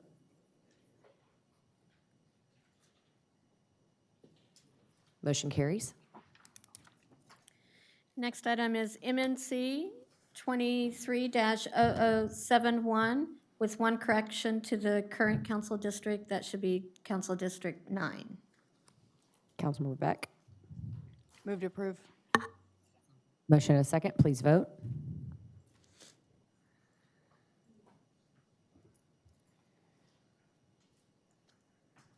Gina. Motion carries. Next item is MNC 23-0073. This one's in yours.